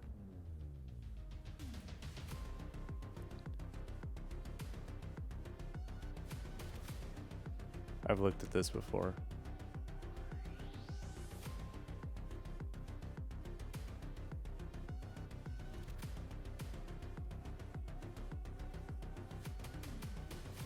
Oh boy. Okay, I'm gonna have to move the keyboard closer. There we go. And I need to sit up very straight.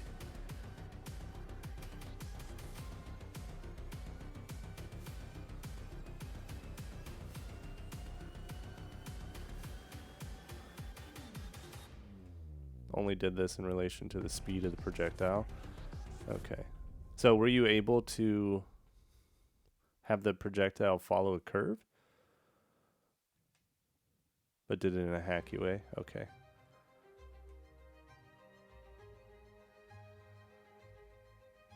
Traversal. Okay, this is what I want.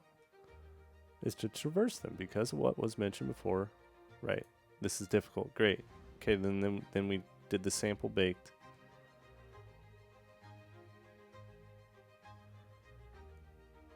So if I'm using,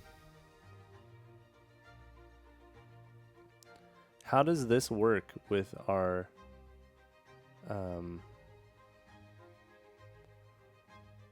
physics system? I guess I'm not understanding that either.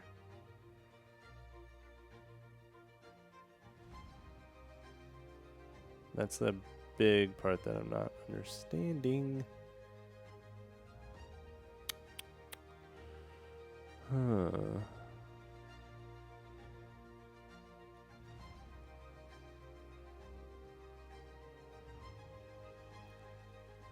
I mean, could we use our existing setup of this jump height, time to peak, and time to descent and edit these values based on the location? Ooh, hey, look. The timer has gone off. It is time for a new word. Let's do red. The word is red.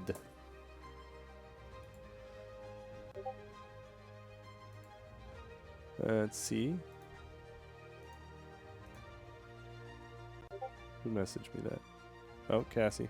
I got your red read. Red read? Read. Is there a read command? I don't think there's a read command.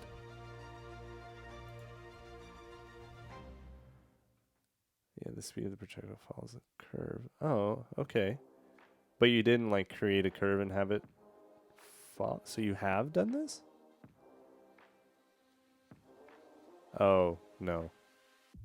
Red, as in the color red. Do you have 1,000 points? I don't know. You gotta be sending me your points so that you have 50, 100. No, you burned. You burned your NASA and your hard, I think. Yeah. So you only have 50 points, dude. Because you used NASA. Oh, jeez, I can't say the words. Okay, well, hopefully no one's paying attention. Yeah. Yes. You have 50. Okay. Okay, so where was I? I totally lost focus. What was I doing again? You did make my life easier. Another 40 minutes and we can have another layer. No. No more layers. I only have one layer left. And then that's the max for this stream. And it's going to take me half an hour to take the layers off.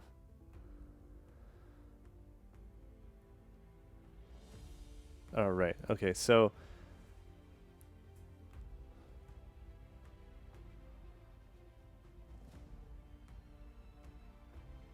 there must be a way to edit these numbers based on the distance from, I think this is what Freedom Forge was trying to say, and I wasn't understanding. Based on the distance from the cat to the cat tree, we should be able to tweak these values to work. Thanks, Cassie. I appreciate you holding off. Really, I do. That's perfect.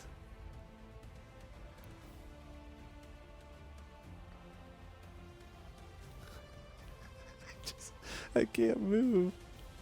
I'm sealed to this spot. Yeah, so there must be a way where I can... I don't know. I'm moving away from the curves idea. Well, I guess I need to make a video once I figure this out, since I can't seem to find any other videos that tell me how to do this. Bezier. Godot. Follow. Bezier. Curve. It's so hard to scratch my nose. Path follow, not path. Not making roads. Oh, this Gwiz dude does Hello some everyone, good in videos. this tutorial, I'll be showing you how to make Bezier curves in Godot 4. To get started, we need 3 points, as Bezier curves need 3 points of data. So let's create a node 2D. Let's call it P0, and we'll duplicate this twice. The P1 value will be your peak, and your P0 and P2 will be the start and finish. I've gone ahead and made a sprite to represent where the position is, and a camera 2D to render it. Let's create a new script. Let's go ahead and reference all of our points, and for all these we need to get the dot position. Now let's create a variable called time. We'll set that to 0 by default. Now let's create a new function. Let's call it Bezier. Let's go pass in that time value. Let's create a new variable. That's called what T Q0. stands for, time. Set that to P0.lerp. Okay, P1 so he's T. pretty much doing what it said in the tutorial. Now variable Q1 will be set to P1.lerp. Yep. P2 and T. Let's go and create a variable called R. Let's set that to Q0.lerp. Q1 and T. Let's return R. In our physics process, let's reference our sprite. Let's get the position. We'll set this to Bezier. Oh, he's using physics process. Ooh. Time. For now, let's just add delta to time. If time is greater than or equal to 1, since this is on a 0 to 1 spectrum, we'll set time to 0.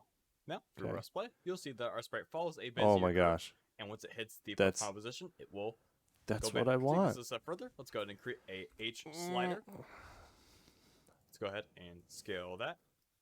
Make sure it's on a scale of 0 to 100. Let's go ahead and reference it on. Cassie, I appreciate that. That's a really good call. Because if I had 10 hats on and seven layers on, I might just light into fire.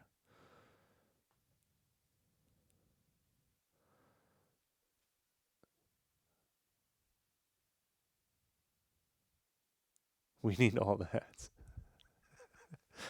I just might burn up. You'll never see me again. Okay, so this is pretty much what I want. Let's do that. So let's go to the script. And let's... God, spaghetti code is killing me. Func Bezier. It's hard to type. I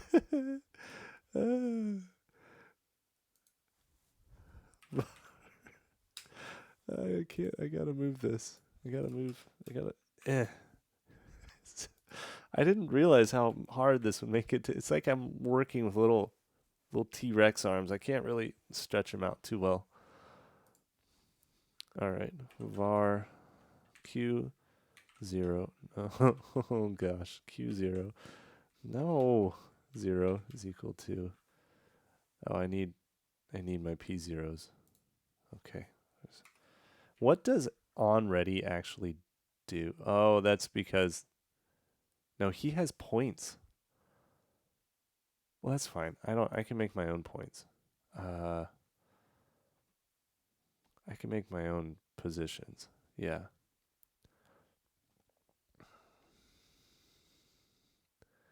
Plus, sweaty hats are hard to clean. They are hard to clean, yeah. Lieutenant, conquer your evil. He is my best. Maybe in the future we'll have the glove layer commands. That would be fun. You know, I was considering that at one point, but I don't think. Oh my gosh, that would be pretty wasteful. But you could have, you know, like the what are they called? Like the gloves for food processing and whatnot. You know, the black ones. You could just put layers and layers of latex gloves. Thank you, Freedom Forge. And just put those on. See how far you can get. That's a good idea. We're doing that. How can we make this stream less about programming and more about torturing me? So our points are going to be a little bit different. So our P0 is actually going to be var P0 is going to be the cat's position. So this would just be position. Our var P1 is going to be the distance between the cat.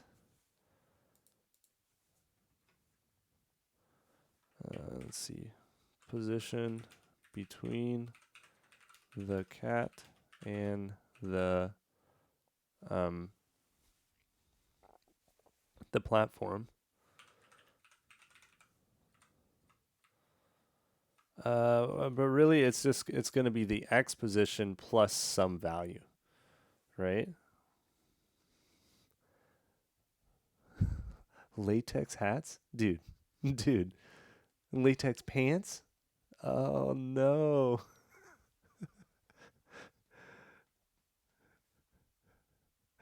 Why did yeah, watch yourself. Okay, I started doing this math at some point. Where did I do this? Can I close this inspector? Oh, here we go. Perfect. Oh, it's commented out code. I started this already. Here we go.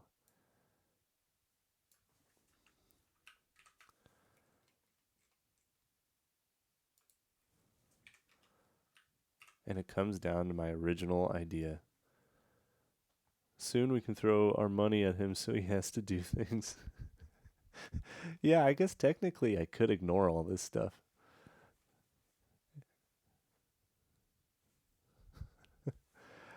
Okay.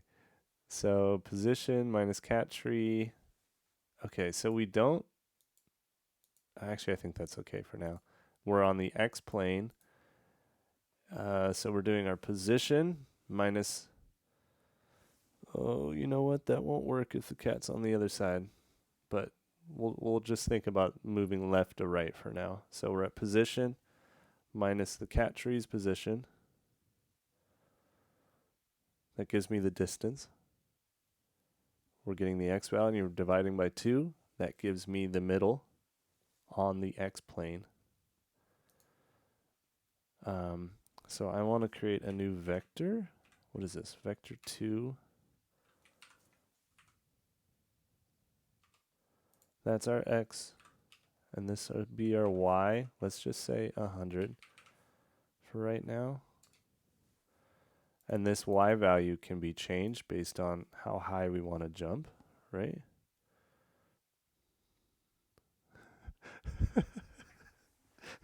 I love that name, Latex Dash Software. That would be good stuff.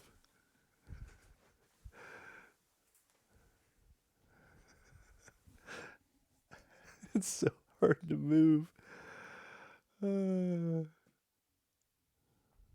It's It's all about viewer retention. That's right. That's right. Okay, so then our P3 is the cat tree position. Var P3, no, P2 is equal to, it's not actually the cat tree position. It's the, let's see, dollar cat tree 2, but it's not 2. It's going to be, how do I get out of this mode?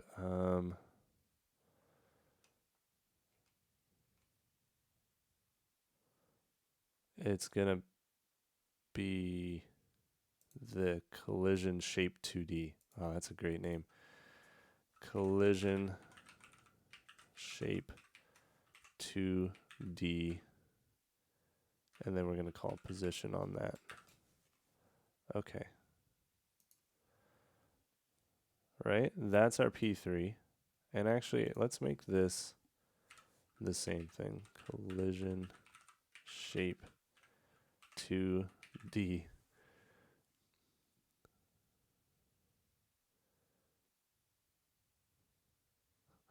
I still like latex dash software. That's good. Q0. So the reason I originally called myself BitDash Software was because at the time I was building that that streaming, streaming your exercise sort of thing. And, bit is kind of computer sciencey. Dashing is kind of exercisey.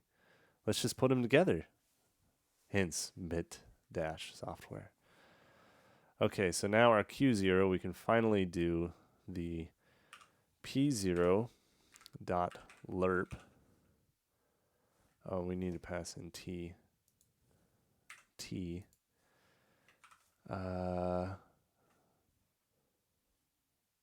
P1 T. Okay, var Q1 is equal to P1 dot lerp P2 T. No Wi-Fi in the underground. Oh, subway. Okay, and then var Q, no. Then we have R. Okay, R is equal to Q0 dot lerp. This is doing to my shoulders. This is like, it doesn't feel good. I don't think I could do a long stream like this. Return R. There we go. So obviously this sucks. This is all hard-coded, but we now need to go to our physics process. And instead of doing our jump this way,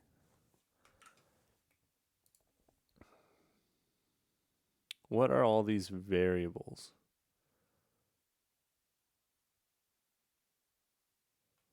What are all these variables? These things right here? So the Q0, Q1, and R, these are the Bezier curve math thingies, right? So this is how you calculate out the curve. So we're returning the curve from this Bezier function. P0 is the position of the cat. P1 is the middle distance between the cat and the cat tree, plus, and then the y is 100. And then P2 is the position of the cat tree. Yeah, Wolfric, we're still going, but look at this, dude. Look what they did to me. I have on 7 layers. Oh, and not they, Freedom Forge. Look what Freedom Forge did to me. 7 layers. I've got T-Rex arms. I can barely move. This is brutal. This is brutal. Freedom Forge Studios is a boss. He's something, but soon he's gonna have those points, and it's game on. It is game on. Yeah. Yeah, just wait until Wolfric stream. Well, I mean, Wolfric only drinks water. I guess I could just spam that, but he didn't put 7 layers on me.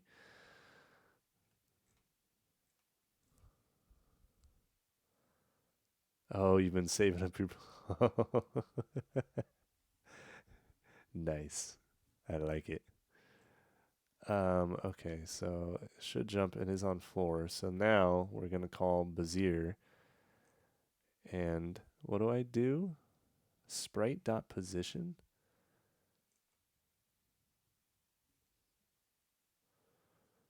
Hmm.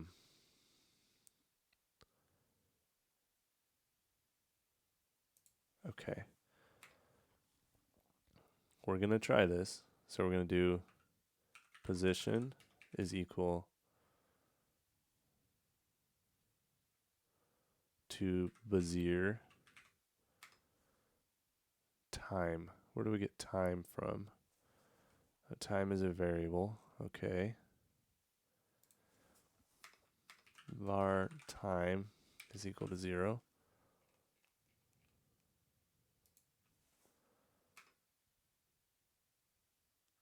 Time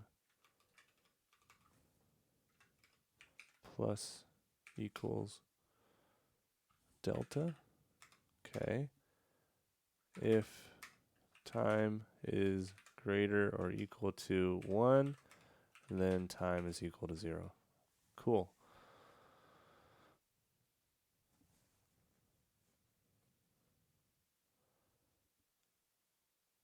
He's pretending like he didn't see. Oh, wait. No. No, no. Wait. No. Did I miss? No. Oh, Wolfric. You're gonna drown in water. Oh. Okay, this one is a sweatshirt. So we're gonna have to figure out how to do this. Oh gosh. Got him. Okay, here we go.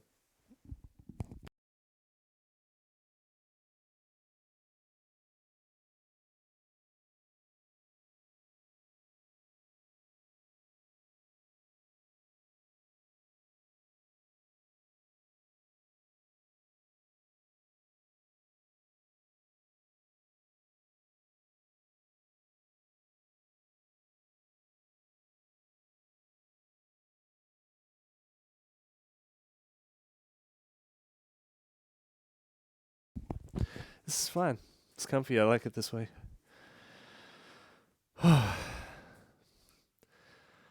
It's hot. Yes. Yeah, the last one's. Yeah, it is gonna trap in the heat. And it's hard to put on for stream. It's a bad call. I'll have to get another button up. Keep all the layers together. Yeah, no. I mean, luckily I'm in the basement, so it stays pretty cold down here. So I'm comfy, so thank you everyone. I was getting a little cold before. Yep. This is how I like to program. When I'm at work, I'm an 8-layer worker. Yeah. 8-layer worker. Yeah, exactly. You can only program in a basement. It's the rule. It's hacker colors and basement. Can you theme Godot? I really need a hacker theme for Godot.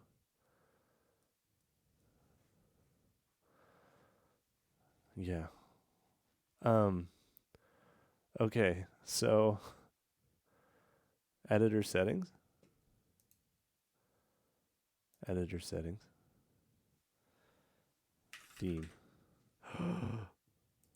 Theme. Oh, base color? Oh, base color's got to be black. Accent color? Uh-oh. Oh, accent color? Just a terrible green. See that one?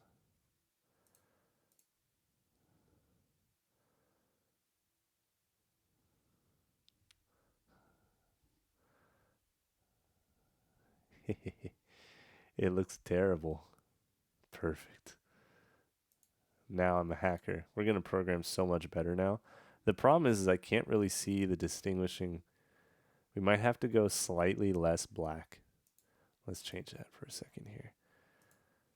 We'll just go a little bit. Just a little bit. There. Good. Yeah, that's reasonable. Yes, I'm a good programmer now. I am the best game dev. Should we see how this works? I don't know if this is gonna work, but let's see.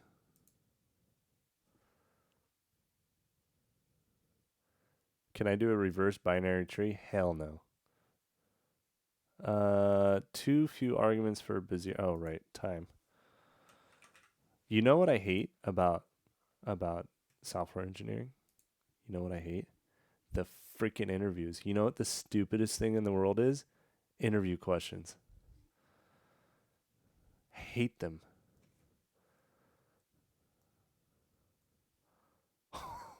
Oh no, where are you going, kitty? What the hell? This is good. I like this. All right, I think we have an issue with maybe our gravity is being thrown off. Our gravity is messing things up.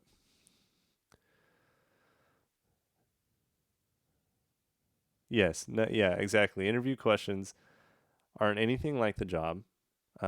Really force you to like study programming puzzle. Hey, but that kind of worked.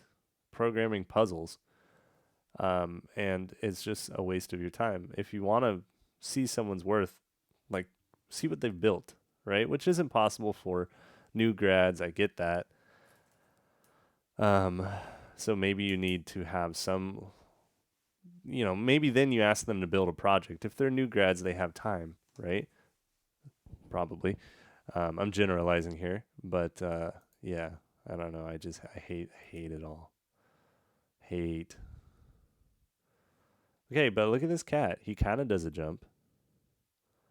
I think this is just tweaking values.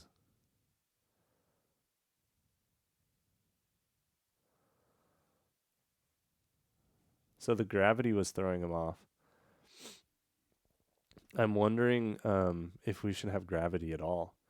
Is there a way to have two different scenes laid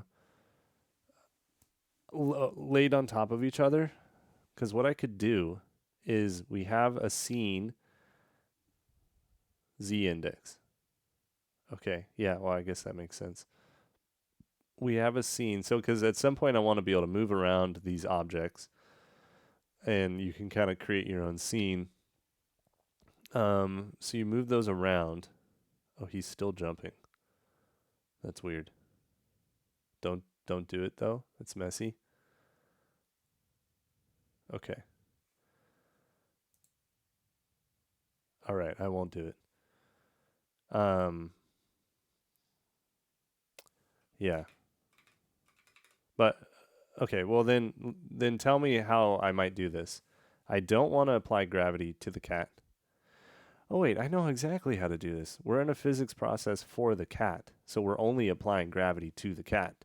So if I want gravity for the other objects, then I just go in their own scripts and apply gravity there. Okay, never mind. I got it sorted.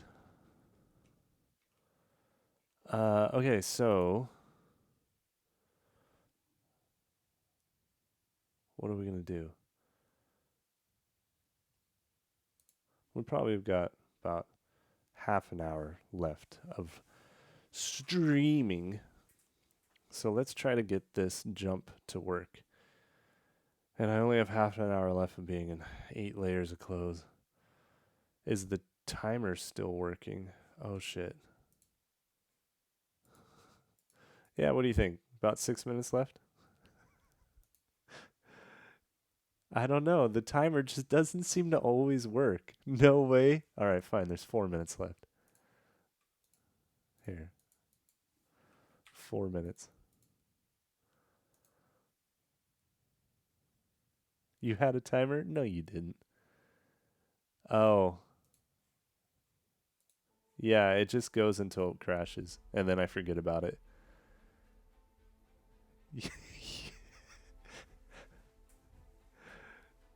We need a double code. Oh no, you don't get a double code. Look at my last message time.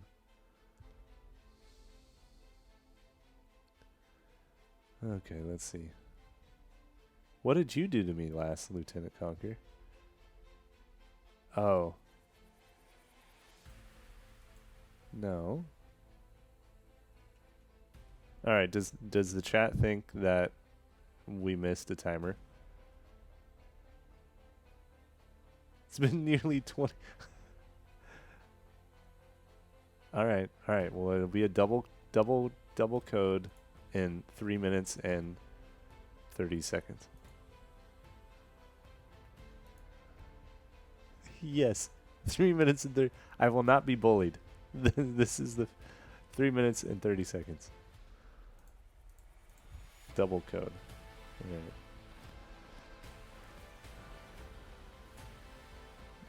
Infernix, have you seen what they've done to me? Have you seen this? Ugh. 8 layers. I'm in 8 layers of clothes right now. It's restricted my movement, but we're okay. I like I said, I enjoy this. I'm gonna have to bring more. Respect the drip. Yeah, I got my old high school wrestling shirt on, sweatshirt on. This is style. Okay, so Bazir time.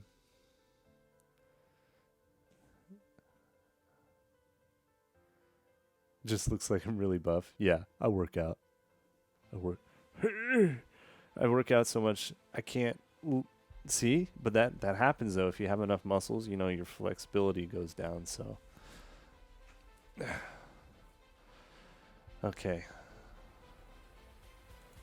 So time is greater than equal to 1. What's the Bazir? Okay, so I think the problem is, let's make this like 500 and see what happens. Because he definitely didn't go up 100.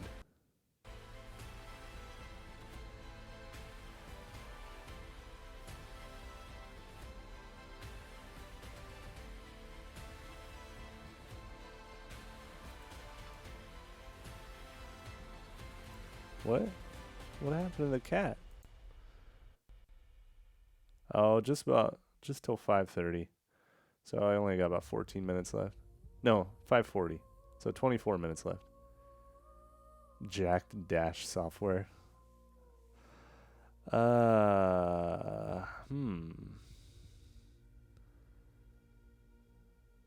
So if y'all start throwing out ideas of who we want to raid.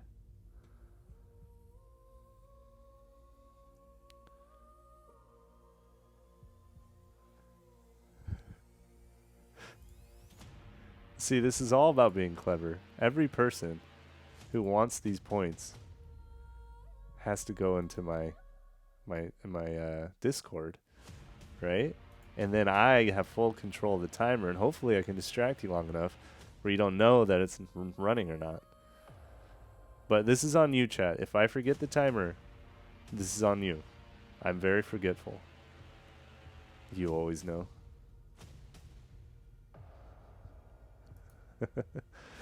All right, 20 seconds. You'll riot. Yes, you will. Just not here. And I'm pretty much maxed out for layers, so don't burn your codes on layers because I don't have any more. I'll have to upgrade my layers. So I didn't think people would go this crazy. All right. Timer's on. This is a double. So let's go with Sanction. And let's do Gentle.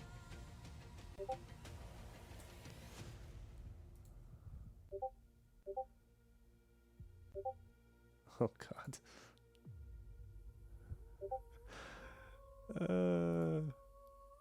It's very ominous when I start getting a bunch of messages. You can grab a blanket. Damn it. Infernix, you're right.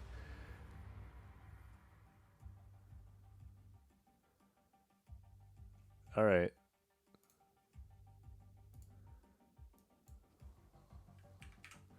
I'm resetting the timer.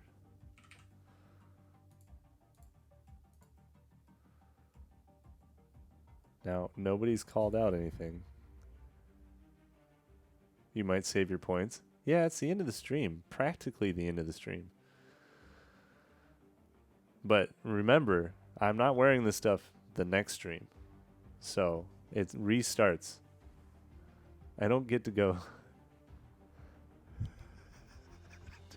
Don't do that.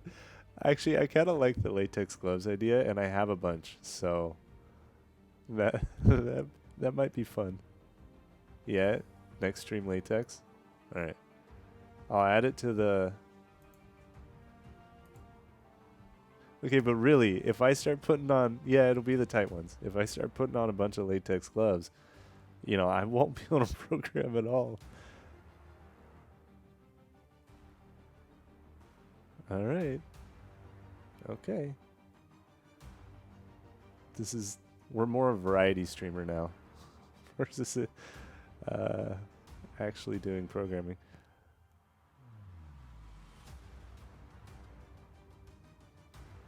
Latex for Vim. No, we're not doing pants.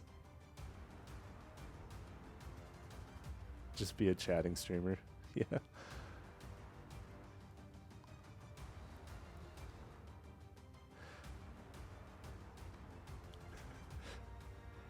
You know, I feel like I've put too many harmful things on my for my rolled channel points here. Oh, I don't want to hear myself. Stop it.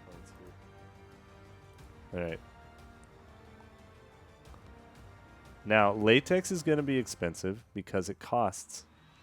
It's going to be hard to do anything once I'm wearing gloves, right? So, we're going to make latex 200, 300. No, 200 is fine. We'll do 200 points.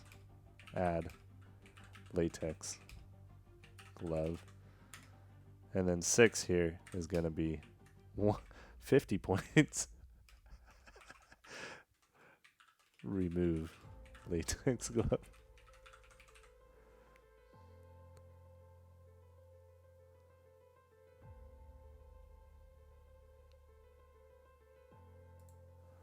Maybe layer is not specific enough. Layer, add.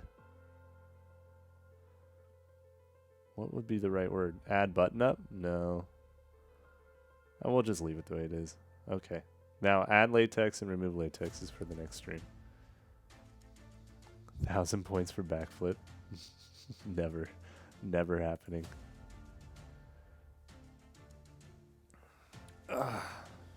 Okay. So, our cat does not do the right thing. I figure once I'm a better game dev, you know, this will be more about programming, less about torturing me. So, I'll take my hits right now. Okay, he just straight goes back. Am I doing this wrong? Q0 is p0.lerp. Q1 is p1.lerp. P2 t. R is q0.lerp q1 and t. And then we're returning R.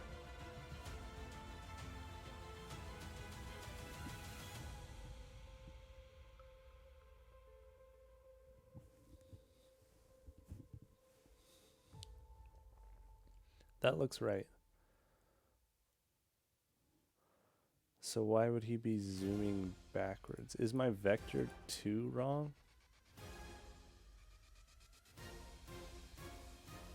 It's X and Y.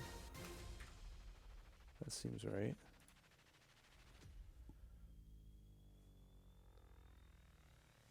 And no, we're not doing the electric shocks. Not yet.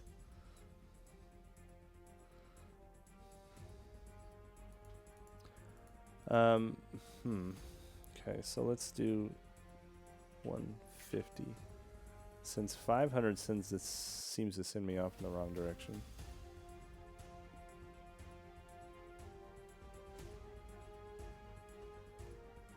Oh man, it's getting hot. Oh. Shit, I missed it.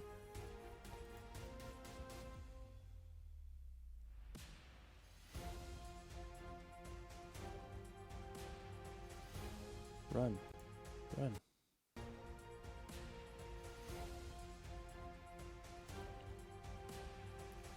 Alright, Cat, what are you gonna do?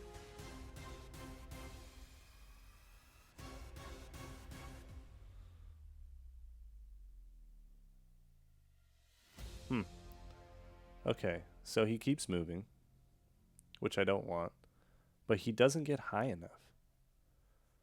So our P... Oh, I bet you I know why. I bet you I know why. Where is the collision shape defined? Oh, it's defined right there. No, it's not. Yes, it is. Collision shape. Why is its position? Okay.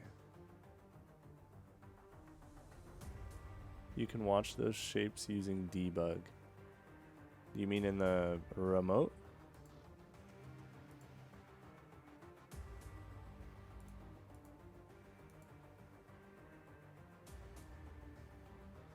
Why is this position 0?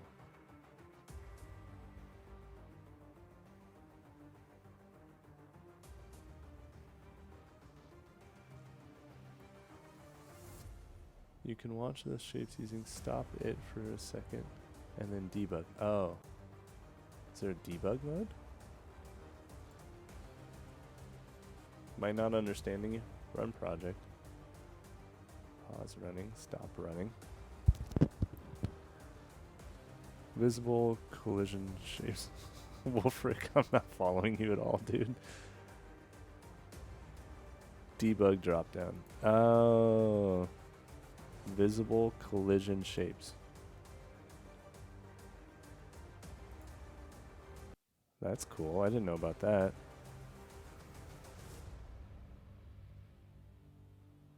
So what I expect to happen is we get over here and we start our jump.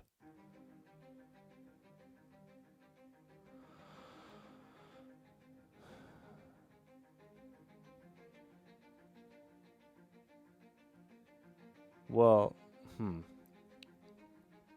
first thought is that the position should actually be the top of the collision shape, and it should be the bottom of the cat.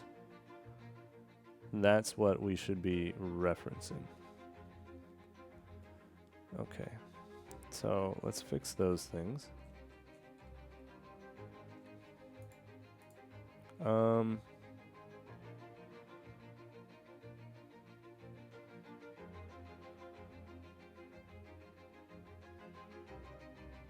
Because let's watch that again, because I think it might be technically doing what I asked it to do, but it's just...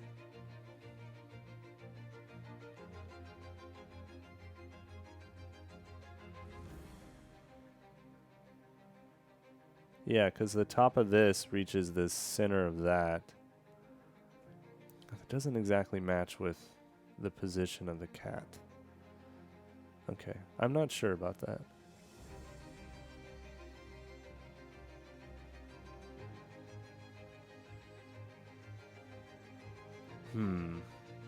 Okay. So...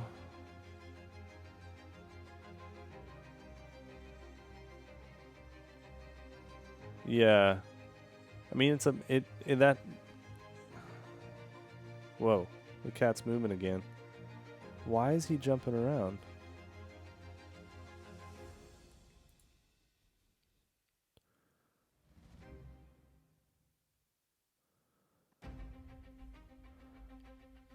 You know, what I actually want all of your help with? And maybe this will... What the hell? He's still moving. Weird. What should we name this game? What should the name of this game be? I've been calling it Cat Game. But it's not a cat game. What is a cat game? Any ideas?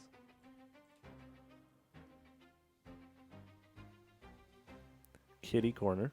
That's not bad.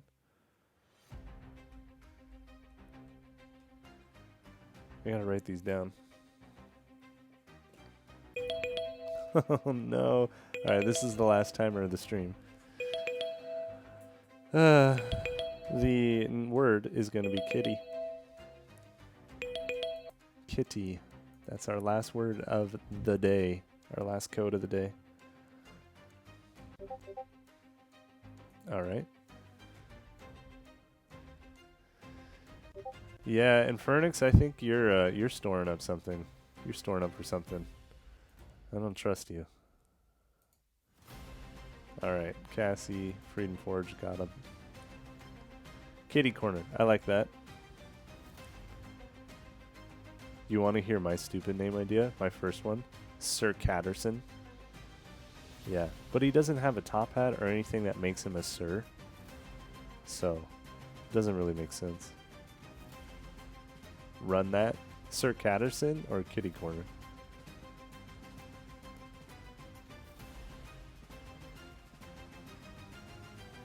Am I missing? Sir Catterson?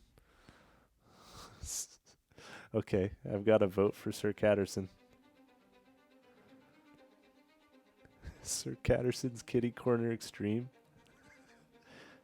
I don't know, that doesn't really say relaxing idle game.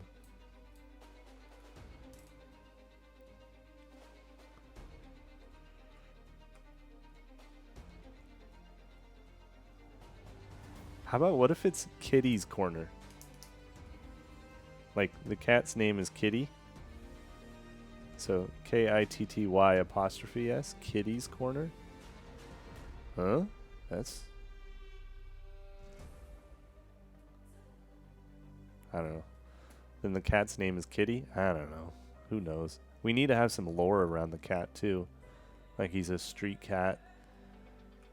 And you had to take him in. Something like that. I don't know. Okay, so there's something wrong with the script here. P0.lerp. Feral cat with a dark past. Yeah, that's good. That kind of goes with some of the death animations I have. You know, maybe he used to be like in a platformer, right? And now he's trying to relax and have a relaxing life. And you're his caretaker. That's why we have so many death animations and attack animations. Could work.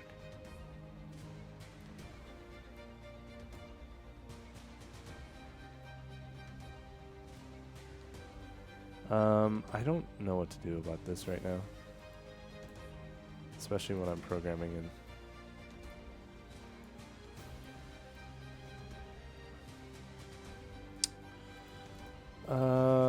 My only guess is that this is wrong. The collision shape position.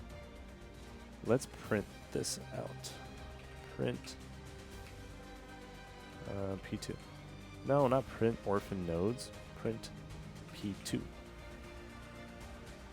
Let's say this is P2.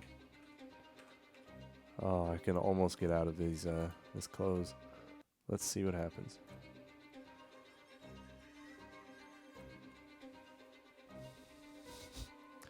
All right. Next stream, latex gloves. Bring your friends. Yeah, the position 2 is 0. So that's wrong.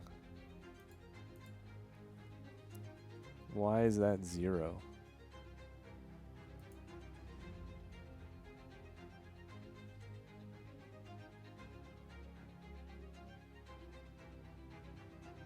That is very wrong. Usually when that happens, it means that the collision shapes... Like, what is this? World static body 2D. No? Maybe it's global position? Is that what I want? Because it might be 0 in regards to its parent. Let's try global position.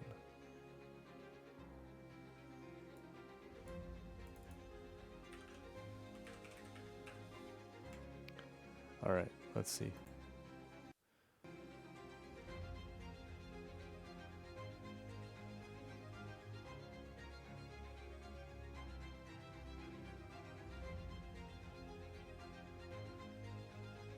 Okay, the position is right now.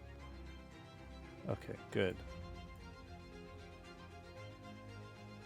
But it's still not working properly. Okay.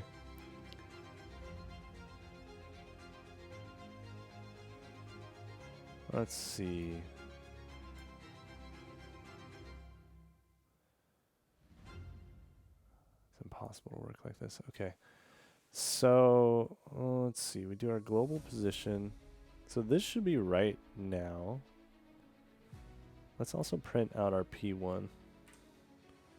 Print P1, P1. And let's print out P0. What the heck? P0, P0.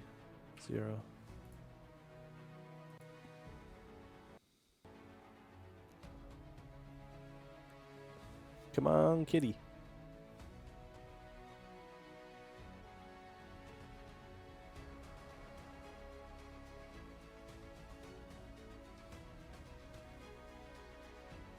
All right, our P1 is negative 39.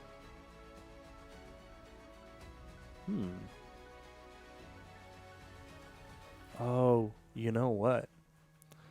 The reason this isn't working is because we need to do the position plus this. Position plus, and this needs to be a positive value. So we're going to times this by -1. Yeah. Print statements for the win.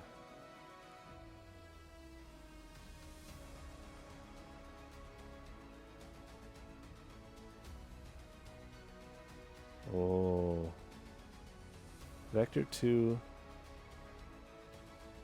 float and operator plus? Am I not allowed to do a plus sign? Did you miss a code? You might have. Oh, that sucks, Lieutenant Conquer. Darn it. You missed the last code of the stream.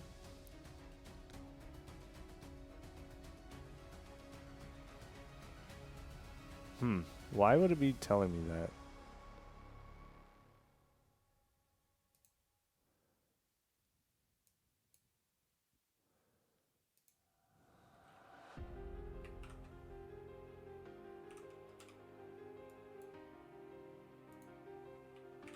Let's see. Maybe that fixes it. I'm going to have to restart my computer before the next time I do this. The lagging is starting. Come on, cat. Come on, cat. Okay. Yeah, it really doesn't like something I'm doing. Invalid operations, vector 2, and float and operator plus.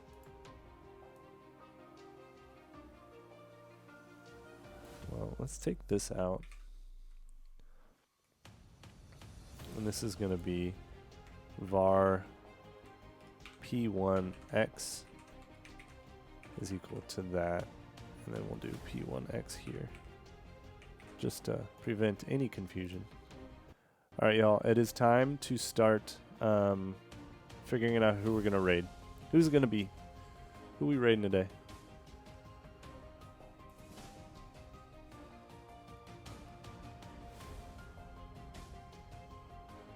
I think Alkaline raided Freedom Forge Studios yesterday.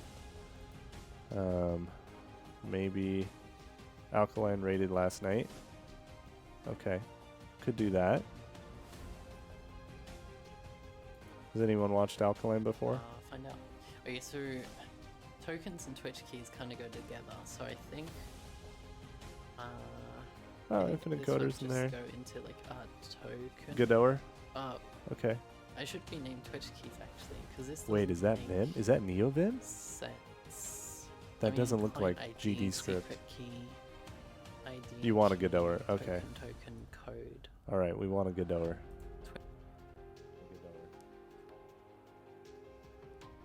Do I need to get to 3 hours? Oh, Rust. Oof. Rust. Let's browse. Software game development. At this time of day, there's a lot of... Is this Spanish? I think it's Spanish. You could do Janet Carr, but she's not a Godoer.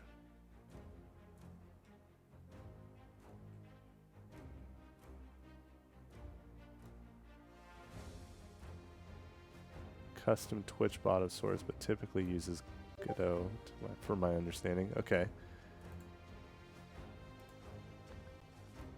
How did you get... Did someone give Lieutenant Conquer the last code? Am I going to have to burn that one?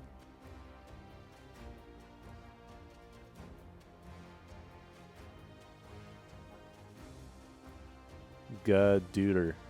Godooter? No. No, it's not. It's Godot. Oh, Godooter, for someone who... Okay.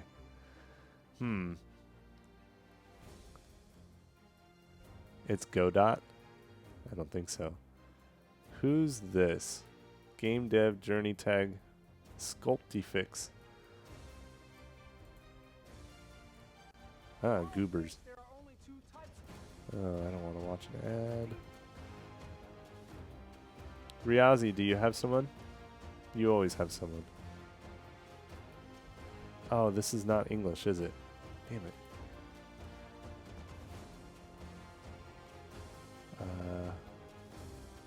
Can we raid Nick EH30? Nick EH. Yeah? So? People stream? Oh, this guy. I don't know. I've heard of him. What would be the point in raiding him? He doesn't need any help. Unless that's what you want. Totally Dead Entertainment. Okay, who's this? Programming. Okay, this is a Godooter. Yeah. Make someone small. I'm pretty small myself, but yeah. Totally Dead seems solid. B3AGS, AGZs. I don't know. I don't know, Lieutenant Conquer. I don't know who that is. You like Foolbox? I need those viewers. That's why I should raid them. Okay. I want to raid someone who's small, but I'll look. B3AGZ. Should I know who this is?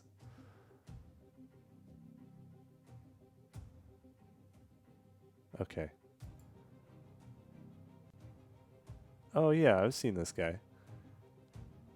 I've never listened to him though. Okay, y'all need a vote. You just tell me what you want. Is this Blender? Is that what this is? Okay. Alright. B3AGZ. Bags? Beegs?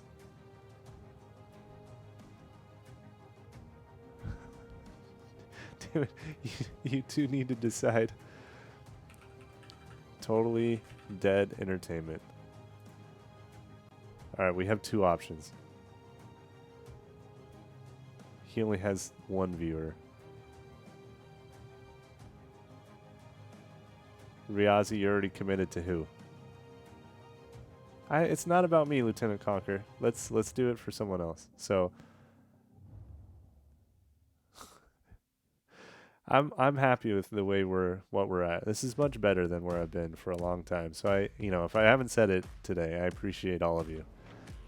Let's make someone who doesn't have a lot of viewers a little bit happier. So we have Totally Dead Entertainment and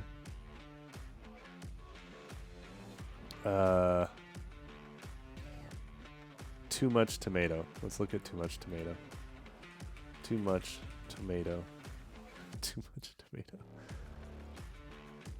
Okay, this is co-working. It's probably going to be a little quieter. Learn you a game jam. Does he talk? Oh. Wait, he's an affiliate if there's ads on here. 303 followers.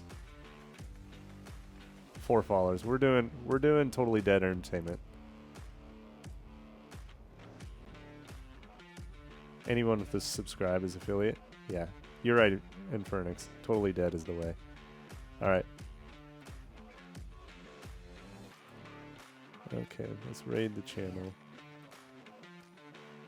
So when you go over there, follow him. Make his day.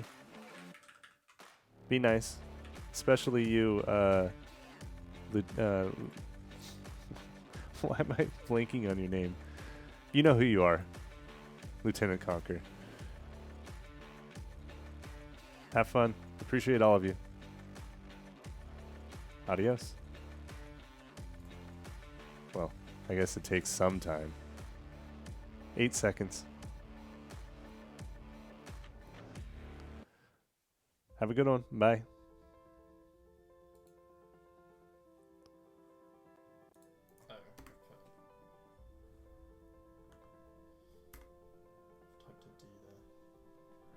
Oh. What's up? Thank you for the raid. God. How's everyone doing? Why does this keep happening? Current state.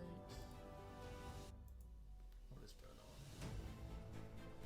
What's everyone doing? Thank you for the follow. Everyone's raiding it as soon as everything goes wrong. Everyone just comes in. Oh. Thank you guys for the follow. Awesome. I'm just returning a weird state, and I have no idea what's going on. Add already. I'm not sure that's it. Absent state.